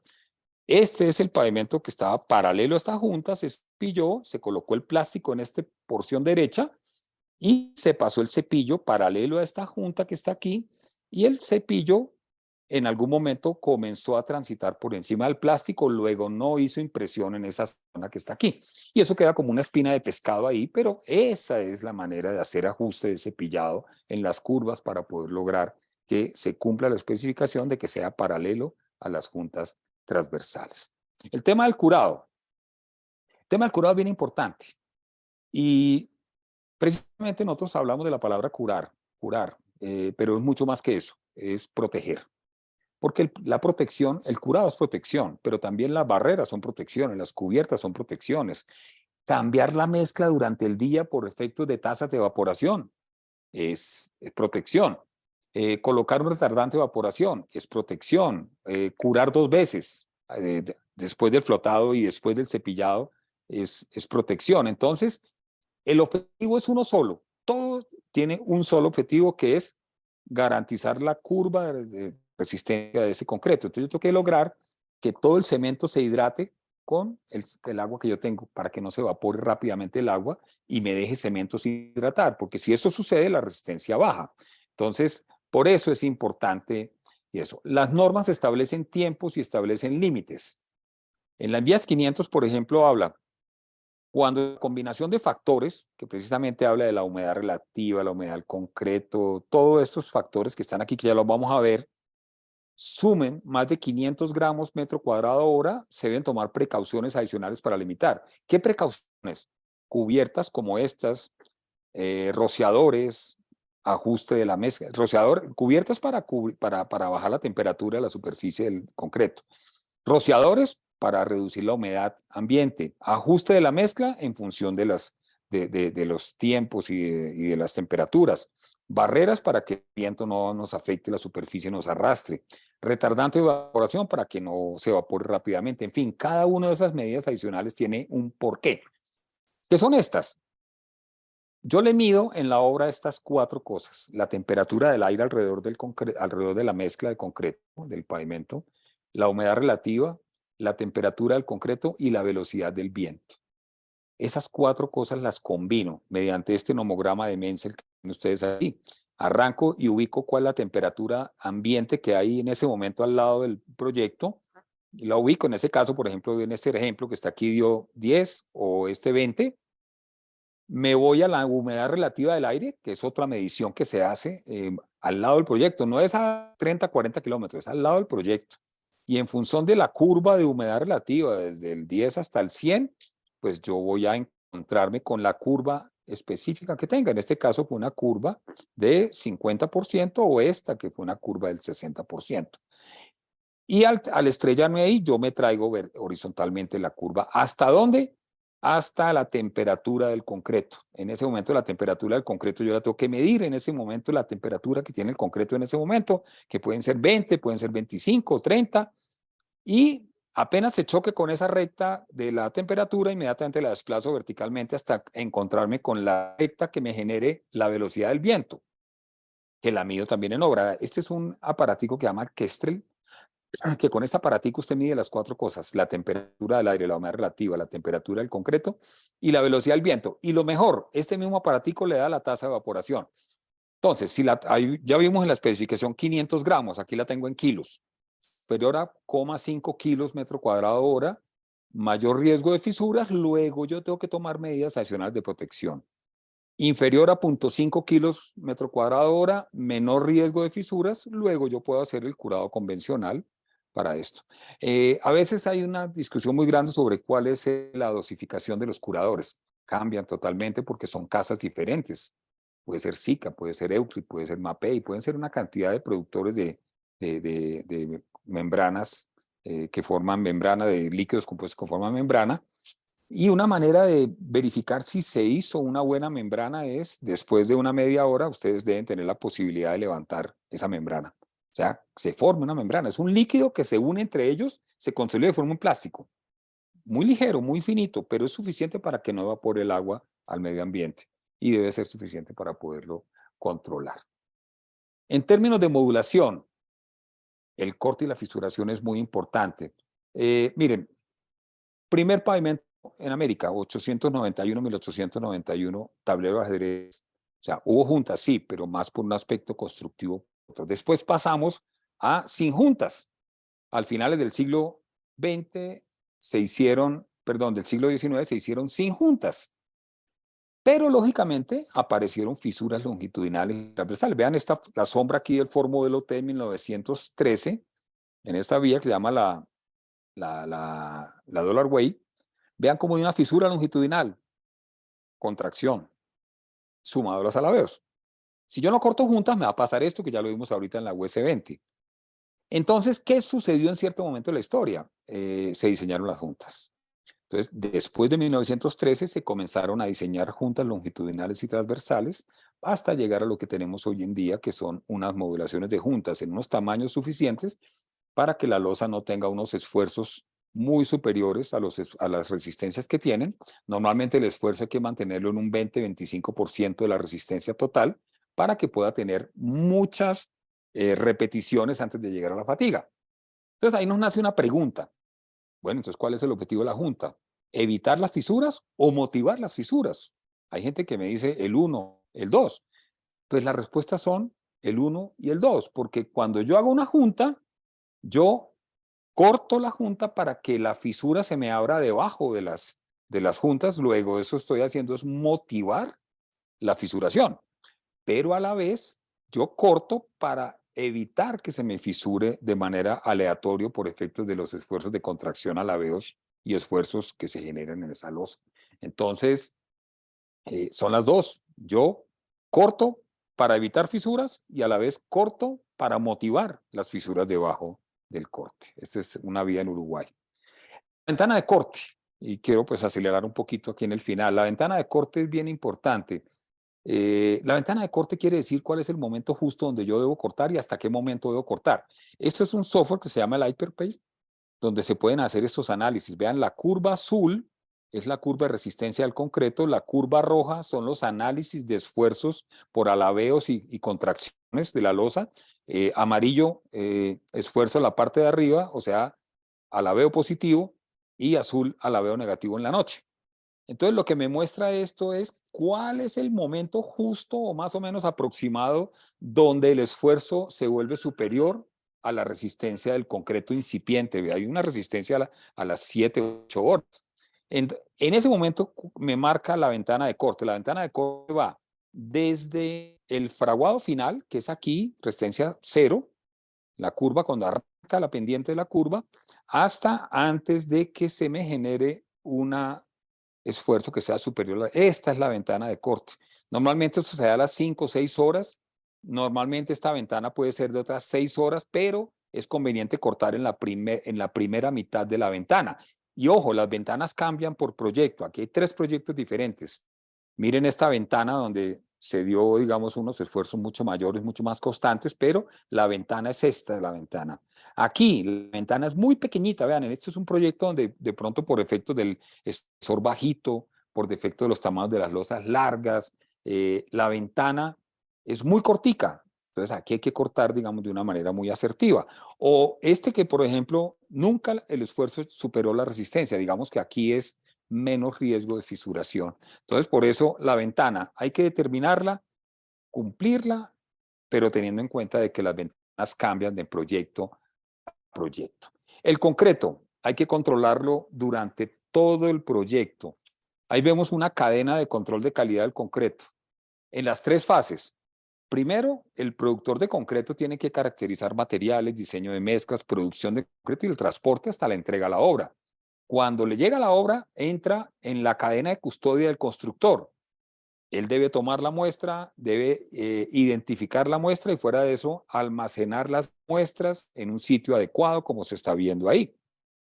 Y después, este señor constructor contrata un laboratorio y ese laboratorio las recoge en la obra, las transporta, las almacena, las prepara, las ensaya y las reporta. Entonces, fíjense que ahí tenemos toda la cadena de principio a fin de un concreto y es importante tener claridad desde el comienzo de la obra cómo se va a manejar el plan de calidad para que la cadena de custodia de las muestras pues tengan digamos, la cadena que se debe controlar. Hay que tener mucho cuidado con la calidad de los ensayos de calidad. Una de las mayores causas de reportes de baja resistencia son muestreos inadecuados y ensayos mal elaborados. Vean a la izquierda aquí un asentamiento. El cono está al revés. Lógicamente, cuando usted hace un cono al revés, usted va a obtener un resultado totalmente atípico. Usted va a tener una muestra de concreto que va a fluir de manera diferente a como debería fluir si no está al derecho. Ustedes se van a dar cuenta, ese señor que está elaborando esa muestra ahí, va a llegar un momento donde no va a poder sacar el concreto y va a comenzar a tener que zarandear la muestra para que salga. ¿Sí? Bueno, entonces, eso, dejémoslo ahí, va saliendo. Y esta que es, ustedes se acuerdan que los cilindros se hacen con 25 golpes por capa. Y si ustedes comienzan a contar de pronto mentalmente, van a contar de que ese señor le da mucho más de 25 golpes por capa. De hecho, le da 107 golpes por capa. Y eso pues tiene un impacto sobre el resultado final de esa muestra monstruoso. O sea, tiene un resultado totalmente atípico. Y eso pues lo que va a hacer es segregar los agregados para llevarlos al fondo y el resultado de la resistencia va a ser totalmente diferente. ¿Sí? Entonces mucho cuidado con esos ensayos de control de calidad. Ya pasó 25 de lejos. Y por último, la apertura al tráfico. La apertura al tráfico se ha manejado mucho por resistencia. Hoy en día ya ha cambiado. Esta es la norma del INVIAS, donde ya establece no solamente que el concreto tenga un porcentaje de resistencia, por ejemplo, está la apertura al tráfico convencional ya final, 100% la resistencia y fuera de eso que todos los elementos especificados en el documento estén completos, o sea, que la obra esté completa para evitar que haya esfuerzos adicionales a esto. Para terminar, quiero mostrarles esto. Yo esta frasecita la uso mucho. El mayor enemigo de un pavimento es la mala calidad. A veces pensamos que es que el concreto es enemigo del asfalto, que el asfalto es enemigo del concreto. Y resulta que el mayor enemigo de todos los pavimentos es la mala calidad con la que se ejecuten. Esa que ven ustedes ahí es la manera correcta de pasar la herramienta de flotado. Se pasa de manera transversal, se levanta las puntas, se llega a la formaleta y le da un giro, o llega al borde y le da un giro. Y de esa manera incita la exudación y le da una uniformidad superficial a ese concreto. Y van a ver ustedes un uso totalmente atípico de esta herramienta. Así se tiene que usar, como la ven ustedes ahí.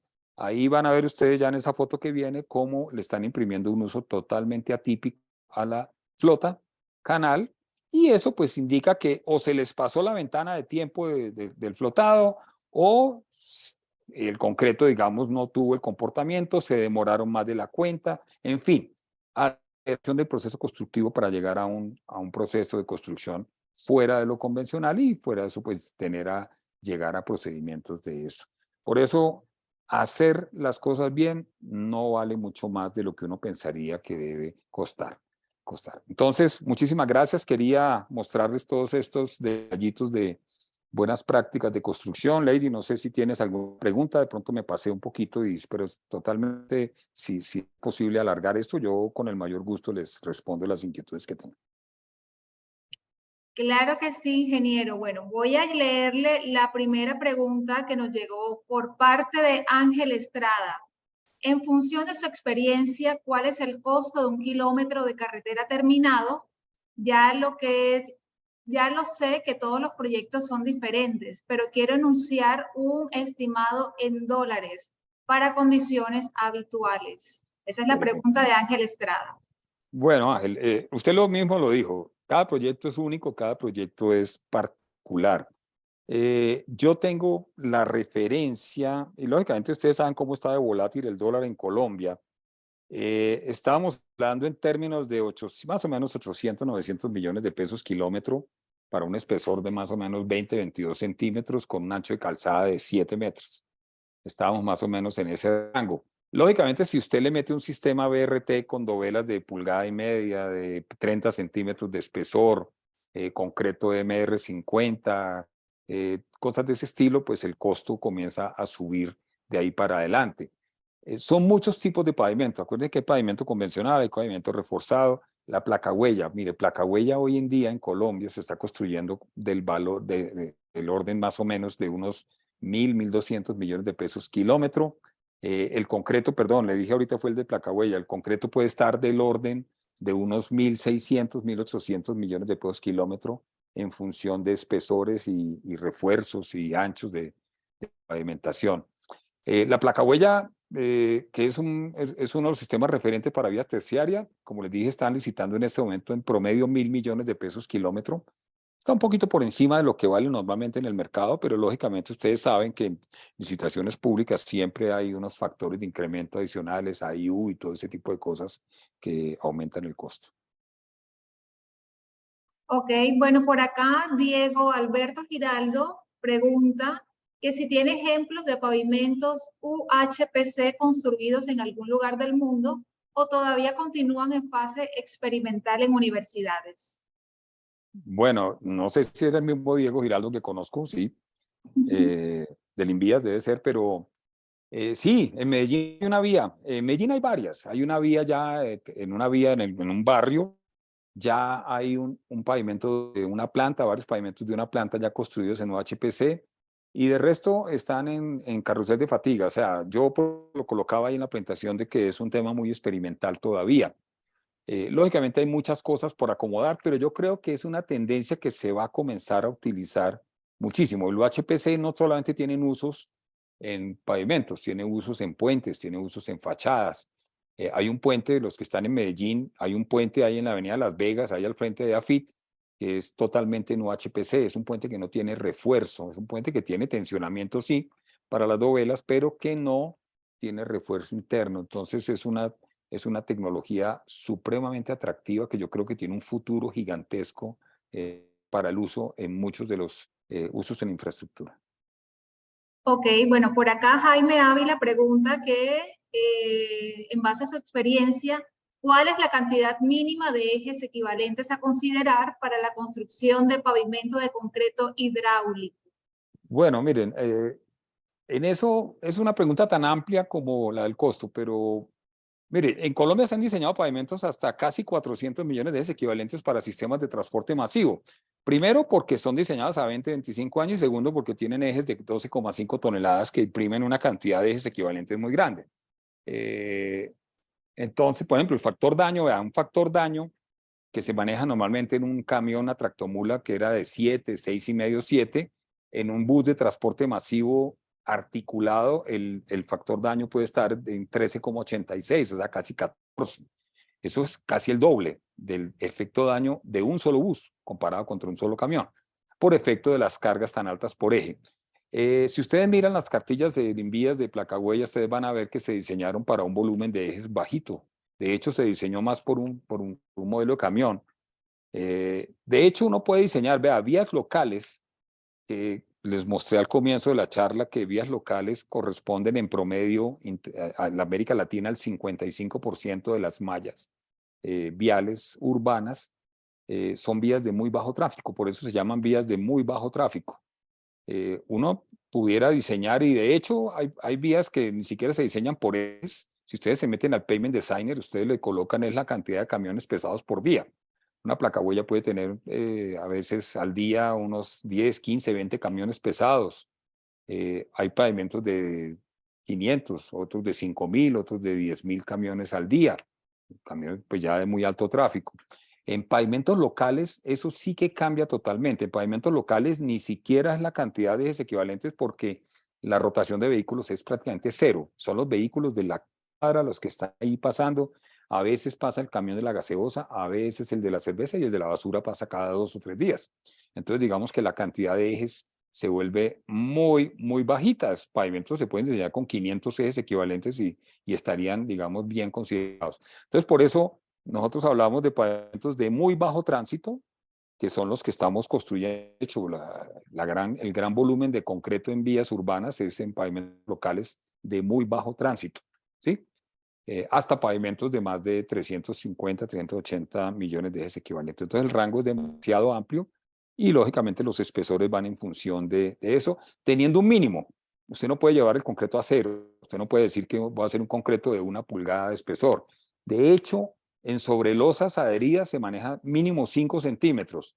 En pavimentos no adheridos se manejan 10 centímetros hacia arriba, cuidando muy bien el tamaño máximo del agregado para que nunca supere el tercio del espesor de la losa, porque si no comienza a tener planos de falla.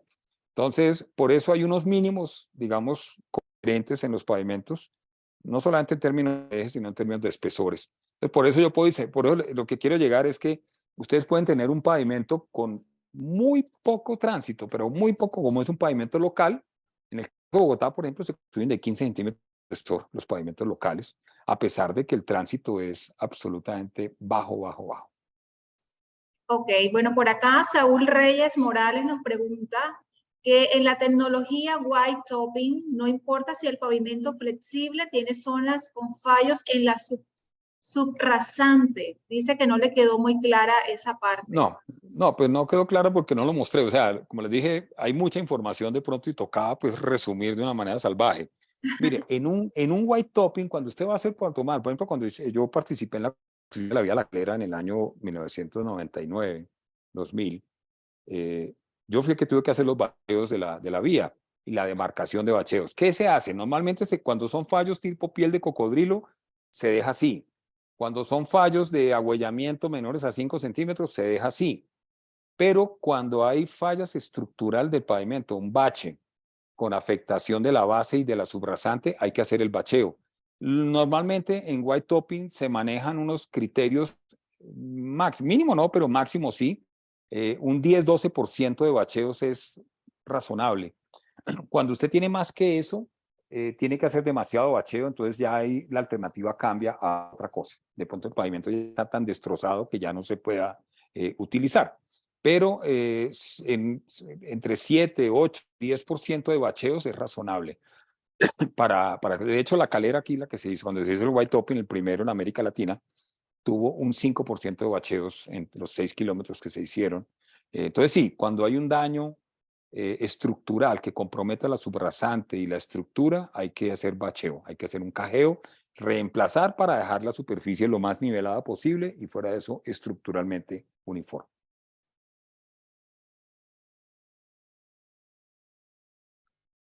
Perdón. Por acá, Iván Andrés Pareja Morales pregunta que si no pasa nada si el concreto se excede en la vibración. No, sí pasa mucho. Pasa, un sobrevibrado, o sea, la falta de vibrado es malo porque genera vacíos en el concreto de aire y eso le baja la densidad y luego le baja la resistencia. Esa es la falta de vibrado. Y el exceso de curado es el otro extremo. Es un exceso de vibrado, lo que hace ustedes es excitar las partículas de agregados grandes y las partículas comienzan a dirigirse hacia el fondo. Entonces usted lo que va a hacer es segregar la mezcla. Se van todos los agregados al fondo y queda un contenido de pasta mucho más grande. Lástima, lógicamente, bueno, pero dentro de 8 días, no, perdón, dentro de 15 que tenemos patología, voy a aprovechar y les voy a mostrar estas fotos de un pavimento aquí segregado a punta de vibración. Y es que cuando usted se sobrevibra, los agregados se van al fondo y queda entonces un pavimento con más grava y con menos pasta de cemento. Y la parte de arriba de esa misma losa es mayor contenido de pasta y menos porcentaje de agregados. Y las contracciones son absolutamente diferentes. Entonces se contrae más arriba, ese pavimento se alabea mucho más. Entonces sí, es bastante contraproducente no vibrar o vibrar en exceso. El vibrado en exceso es equivalente a los 107 golpes que le dio el señor al cilindro de concreto para compactar la capa. Lo que va a hacer ahí es llevar los agregados al fondo y eso pues es segregación y eso es contraproducente. Juan Ospino pregunta, ¿cuál es la relación de agregado adecuada para mitigar la fisuración en pavimentos? No, pero no es un tema, no lo lleve. El agregado es muy importante, no lo lleve solamente el agregado, es una combinación, es un diseño de mezcla donde hay que considerar varios aspectos. Primero, un contenido de cemento que sea coherente, unas calidades de agregados. Normalmente en nuestro medio los agregados para pavimentos se exigen que tengan caras fracturadas. Si ustedes se meten a la norma de Invías, a la INB 500, ustedes van a ver que en el artículo 500 pide un porcentaje de 70% de caras fracturadas. Pero si ustedes van a la norma 630, al artículo 630, que es la que se usa ya en concreto estructural en puentes y en muros y en drenajes y en cosas de ese estilo, ahí ya no entra el tema de caras fracturadas. Es un tema muy asociado a la flexión de los pavimentos. Entonces, las características de los agregados, hay unas relaciones arena-agregado grueso. En fin, hay una especificación muy grande en las normas que especifican cuáles son las calidades de los agregados y las calidades y cantidades del cemento. Pero ojo, cuando hablamos de fisuración, y me voy a meter un poco en el tema dentro de 8 y 15 días, Y es que la fisuración no es solamente por el material. La gran mayoría de fisuraciones son inherentes al proceso constructivo. Por ejemplo, si usted tiene que cortar la junta para que no se fisure, y si no la corta en la ventana, entra la contracción y se fisura. O entra en la noche al otro día la rigidez y entra el alabeo, se fisura.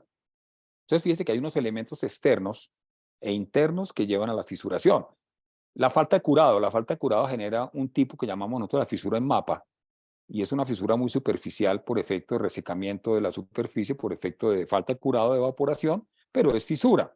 Después vienen las fisuras diagonales, transversales, longitudinales, que son mucho más por la estructura que por el simple material como tal. Entonces, eso lo vamos a ver dentro de 8 y 15 días, y es que las fisuras no son propias del material, sino también de la estructura y de los elementos internos que afectan la estructura, como las cargas, el clima, medio ambiente y todo ese tipo de cosas. Ok, por acá Rosalía Montoya pregunta, ¿en qué puntos de la viga es conveniente aplicar las cargas para el control de calidad del MR? Bueno, hay varias cosas. Las cargas, cuando me asumo que me estás hablando, es una prueba de carga. Normalmente en los pavimentos se utilizan cargas en las juntas, porque primero es el sitio donde se deflecta más, el sitio más crítico, digamos, donde pueden haber mayores deformaciones y donde están las barras de transferencia. Entonces, hay unas indicadores, por ejemplo, si ustedes entran a los indicadores de desempeño de la ANI, ustedes van a encontrar que uno de los aspectos es la eficiencia en la transferencia de carga, y eso se mide con deflectómetro de impacto en la junta. Y lo que se busca precisamente es determinar que no vaya a haber deformaciones diferenciales entre una losa y una losa vecina. Porque si eso ocurre, si hay escalón, quiere decir que ese escalón es una muestra de que no hay transferencia de carga o se redujo la transferencia de carga por debajo de un nivel, por ejemplo, 70% de eficiencia en la transferencia, quiere decir que ya hay que entrar a hacer procesos de reparación, de restitución de transferencia. Entonces, normalmente las muestras se sacan de sitios aleatorios porque se sacan desde el camión, que todavía no saben qué sitio va a quedar, pero desde el camión se saca, desde la mitad de la bachada del camión, se sacan las muestras, viguetas y cilindros para hacer medición de resistencia. Pero pruebas de carga en sitio para efectos de verificación se hace en las juntas para efectos de eficiencia en la transferencia de carga. Y hay otros elementos que se hacen para medir, por ejemplo, en pavimento terminado, el espesor. El espesor ya hoy en día no solamente se mide con núcleos, que el núcleo es muy eficiente, muy exacto, pero al fin y al cabo es un ensayo destructivo, porque usted le está perforando el pavimento y después tiene que rellenar con algo. Ya hoy los ensayos no destructivos, ese radar de ondas geoeléctricas que yo le mostré, que hay muchos aquí en Colombia ya, permite la medición de espesores de los pavimentos de manera muy exacta, muy constante. Ok, bueno, por acá Iván Ramírez Mendoza dice, en la costa caribe colombiana realizan una práctica de instalación de plástico negro entre la base y la estructura de pavimento para evitar la pérdida de humedad en el concreto. ¿Esta es una buena práctica? Yo voy a hablar desde mi perspectiva, es una práctica innecesaria. Normalmente las especificaciones lo que dicen es que hay que humedecer la base antes de que llegue el concreto. Es mucho mejor eso. En la costa ocurre que la base está colocada desde mucho tiempo antes, se calienta muchísimo, se reseca mucho, y cuando el concreto que viene con 100% humedad entra en contacto con la base, entonces la base le roba agua, y eso es lo que se llama un esfuerzo por humedad, porque la losa puede resecarse en la parte de abajo. ¿Eso cómo se logra compensar? Se logra con humedecimiento de la base sin encharcamiento. Ahora, si se encharca no pasa nada. Acuérdense que la densidad del concreto es muy superior a la del agua. De hecho, el concreto se coloca bajo agua. No solamente el TREMI, en puertos y en muelles y todo ese tipo de cosas. Entonces, así haya charquitos y esa cosa, el concreto cae y desplaza el agua. Entonces, lo que se busca es igualar la humedad de la base con la humedad, eso, sin saturar la base, o sea, sin volverla un pantano, sino solamente humedecerla superficialmente muy rápido para evitar el impacto de choque de humedades y de temperaturas entre concreto y base. Entonces, el plástico lo veo totalmente innecesario, porque el plástico de todas maneras aísla debajo, o sea, tenemos el calor ahí, pero digamos, si uno quiere evitar que le robe agua a la mezcla de concreto, humedecer la base es una práctica que está en las especificaciones. Ok. Joel Ramos pregunta, ¿cuál es el IRI recomendado para pavimentos rígidos en rotondas y zonas de curvas? Bueno, listo, no, pues mire, el IRI, o sea, en Barranquilla cuando hicimos el evento hace un mes tal vez, hablábamos de una cosa importante que la mostraba Mauricio Salgado de Chile. Él decía, uno no mide el IRI, uno mide el perfil. Ahora, medir el perfil tiene unas restricciones en términos de curvas, en términos de intersecciones y de diferenciales superficiales. El IRI, uno no puede encasillar el IRI, que eso es un tema que estoy precisamente en este momento. Uno no puede encasillar el IRI en un pavimento, porque el IRI es una respuesta del pavimento construido. Yo tengo una dificultad ahorita en un proyecto que se hizo un diseño en rígido flexible y se comparó, y parte de los criterios de comparación era el IRI. Y el consultor que lo hizo decía, es que el IRI del asfalto es mejor que el IRI del concreto. Yo le dije, pero ¿cómo así si ni siquiera se han construido? Y es que el IRI, uno puede teorizar sobre el IRI, pero el IRI al final es una respuesta de un ensayo de medición. En pavimento rígido hemos tenido IRI de 1,5, de 1,8, o sea, por debajo de 2 en cantidades industriales. Lógicamente, si uno lo hace con equipos, por ejemplo, de formaleta deslizante con guía láser, la probabilidad de que tenga IRIs menores es más bajito.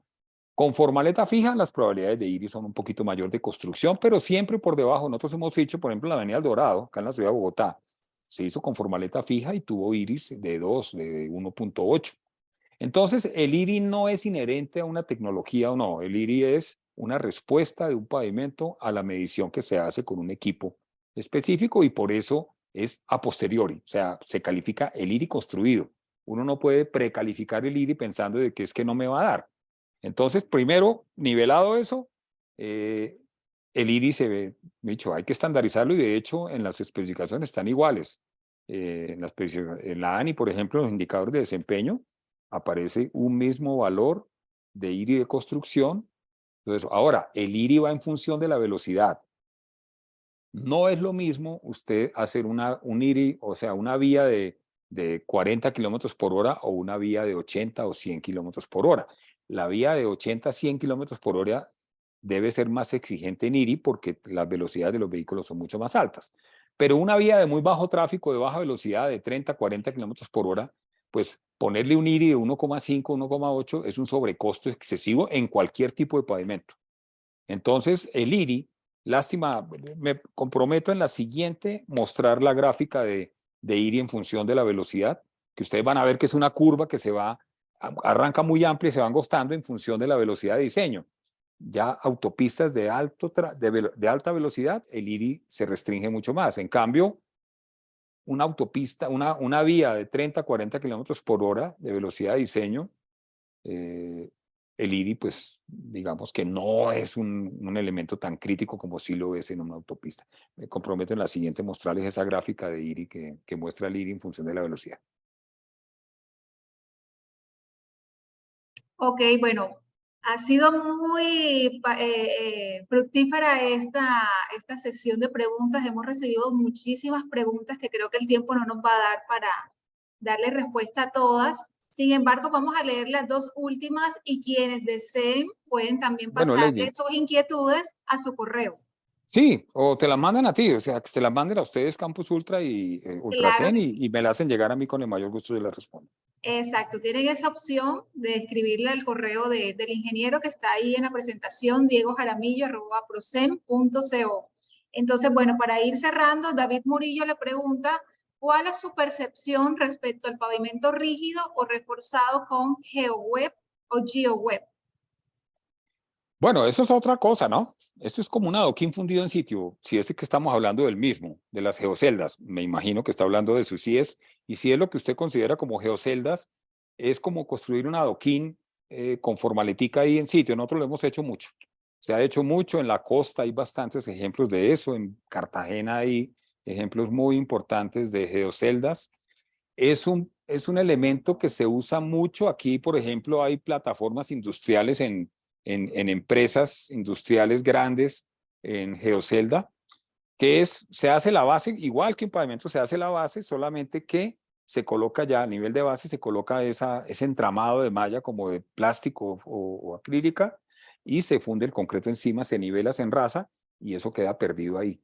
Y eso al final se contrae y se forma como unos adoquines ahí. Es un adoquinado, digamos, fundido en sitios, por eso le digo si es lo que estamos hablando, exactamente lo mismo. Ese sistema de geocelda también se usa mucho en accesos, en plataformas petroleras, pero ya no en concreto porque son elementos temporales, entonces los llenan de grava y es para estabilizar accesos a sitios donde se va a hacer algún tipo de actividad, algún tipo de cosa. Pero sí, en Colombia hay también no es muy común, digamos que no es el más común de los usos, pero sí la geocelda es una alternativa viable, como así el pavimento articulado con adoquines de concreto o algo de ese estilo, pero por eso le digo, si es que estamos hablando del mismo geocelda fundido en sitio. Ok, bueno, y Cindy Largo quiere saber la opinión sobre la microfibra y macrofibra plus o malla sintética en reemplazo del acero de refuerzo en placas. Bueno, pregunta muy frecuente. Bueno, primero en la pregunta usted cita dos cosas, microfibra y macrofibra, y las dos tienen objetivos diferentes. Normalmente la macrofibra es una fibra que tiende a controlar esfuerzos mucho más grandes. Por ejemplo, las fibras fibriladas tienen una interacción muy interesante en la pasta en varias direcciones y eso le brinda un aumento en la resistencia a la flexión del concreto. Y lógicamente también a la compresión. Ustedes saben que cuando uno hace un ensayo de compresión en un laboratorio de un cilindro, que todos llamamos ensayo a la compresión, se dice porque se está comprimiendo el elemento, pero la falla del cilindro es por expansión lateral. Entonces también tiene un incremento importante en la resistencia a la compresión porque la expansión lateral se controla con la malla. Entonces la macrofibra tiene un fundamento muy importante. La microfibra normalmente se usa en consideraciones ya para controlar fisuraciones tempranas, por ejemplo, un problema de curado o de pronto controlar fisuraciones superficiales a edades muy tempranas. Y es muy útil en esos aspectos, cada uno con sus dosificaciones según el diseño de mezcla que se tiene. A donde yo tengo ya un reparo es al reemplazo del refuerzo. Porque bueno, arranquemos que en pavimentos las barras de transferencia no se pueden reemplazar con fibras. O sea, la barra de transferencia conecta dos losas, cosa que no va a hacer la fibra, la macrofibra no lo va a hacer. La macrofibra es muy útil dentro de la masa de concreto para aumentar la flexión. Ahora, hay usos del concreto, por ejemplo, las losas reforzadas conjuntas, donde tenemos mallas en la parte de arriba y mallas en la parte de abajo. O doble malla, arriba y abajo. Donde sí nunca, y se los planteé una vez, donde nunca se deben colocar las mallas, es en la mitad del espesor, porque ahí el esfuerzo es neutro, entonces la malla no va a controlar absolutamente nada. Donde sí hay que hacer un análisis muy profundo es si la macrofibra es capaz de soportar los esfuerzos de deformación y de cargas generadas por una losa, por ejemplo, con extradimensión o con una losa con forma irregular, que son las condiciones donde se limitan, o cuando tenemos pozos al interior de un elemento de una losa, registros, sumideros, cosas de estilo, que son los sitios donde se establece que se coloque malla de refuerzo en función de esos elementos. Hay otro, que es el tercero, son tres momentos donde uno coloca malla de refuerzo. El tercero son esfuerzos. Normalmente, por ejemplo, en un sistema de transporte masivo, es común colocar mallas de refuerzo en la parte superior, en la zona de estaciones, porque es el sitio donde el bus frena mucho. Pero, ojo, esa malla tiene que estar en la parte de arriba, porque acuérdense que el bus se pega al borde lateral y a la junta, y en ese momento las deformaciones van de arriba hacia abajo, o sea, de flexión hacia abajo. Luego la malla tiene que estar arriba para soportar los esfuerzos de tracción. Si eso lo queremos reemplazar con macrofibra, la macrofibra que esté en la parte de abajo, en el medio de la losa, no le va a aportar a eso. Solamente la macrofibra que esté en la parte de arriba. Y es donde uno debería hacer los análisis. Por eso yo no digo que no se pueda. Es factible, claro que se puede. Y yo creo que con el tiempo se van mejorando mucho el uso de fibras y todo eso. Nosotros tenemos un comité, fíjate que dentro de los asociados que tenemos en Prosenco, están las casas productoras de fibras, las casas productoras de aditivos, los que llamamos nosotros los químicos para la construcción. Ahí tenemos un comité de fibras, no solamente el comité de fibras de concreto, sino un comité de fibras de carbono para refuerzo de estructuras. Entonces tenemos ese tema de fibras muy metido, pero siempre que llegamos al tema de reemplazo total de malla de acero, pues siempre lo miramos, digamos, con una óptica bueno, ¿en función de qué? Ahora, hay elementos estructurales que funcionan en arco, que funcionan a compresión en la gran medida, y en ese puede haber un reemplazo por macrofibra. Pero un pavimento donde tenemos una extensión muy grande, losas de 4,50 metros con 3,50 de ancho, donde tenemos, como lo vimos en la curva de momentos, tenemos elementos diferenciales de tracción arriba y abajo y arriba, en función de la ubicación de la carga, pues todavía, digamos, hay que analizar mucho el tema de reemplazo total de macrofibra por barras de acero. Pero como les dije hace un rato, en transferencia de carga entre juntas, las barras de las dovelas, no las pueden reemplazar con fibra porque pues no es el uso, no es el sitio para eso porque es una interlosas y eso no lo hace la macrofibra. Ok, bueno, muchísimas gracias a todos los que se conectaron durante estas 2 horas aquí de este webinar. Mil gracias por la participación. Fueron un grupo muy participativo. Qué chévere que dejaran todas sus inquietudes. Sin embargo, como lo dijimos anteriormente, no alcanzamos a responder todas las inquietudes, así que pueden escribir al correo del ingeniero, que es diegojaramillo@procem.co, o también pueden escribirnos al correo de campus.ultra@ultracem.co. Recuerden que si quieren estar actualizados de todos los webinars, todas las capacitaciones que realizamos, pueden seguirnos a través de todas las redes sociales de Cemento Ultracem. Igualmente pueden proponernos temas a través del correo de Campus Ultra para que podamos gestionar todo ese conocimiento que ustedes desean alcanzar. Entonces, ingeniero, muchísimas gracias por su excelente conferencia. Todos, muchísimas gracias. Ahí la están escribiendo. Qué excelente presentación, excelente ponencia. Están escribiendo en el chat. Bueno, eso es lo que queremos, que podamos generarles valor a cada una de las actividades que ustedes realizan a través de Campus Ultra. Entonces, no siendo más, nos vemos en la próxima conferencia, que será el próximo jueves, sobre procedimientos de mantenimiento y reparación de pavimentos de concreto. Ingeniero, ya puede despedirse y muchísimas gracias. Bueno, muchas gracias, Lady, por la oportunidad y por pues, todo lo que viene ahorita después en estas 2 charlas siguientes. Y muchas gracias a ustedes por su acompañamiento, por su asistencia. Como dijo Lady, las preguntas que ustedes quieren me las pueden dirigir y con el mayor gusto. Entonces nos veremos dentro de 8 días y buenas tardes y buenas noches. Bueno, recuerden que los certificados de asistencia se los vamos a enviar a todos los que diligenciaron el Google Forms, que les dejé el enlace a través de la cajita del chat. Entonces les vamos a estar enviando las memorias de la conferencia, la publicación de esta transmisión que vamos a hacer en YouTube y además de su certificado. Entonces, muchísimas gracias, que tengan una feliz tarde. Hasta entonces. Hasta luego.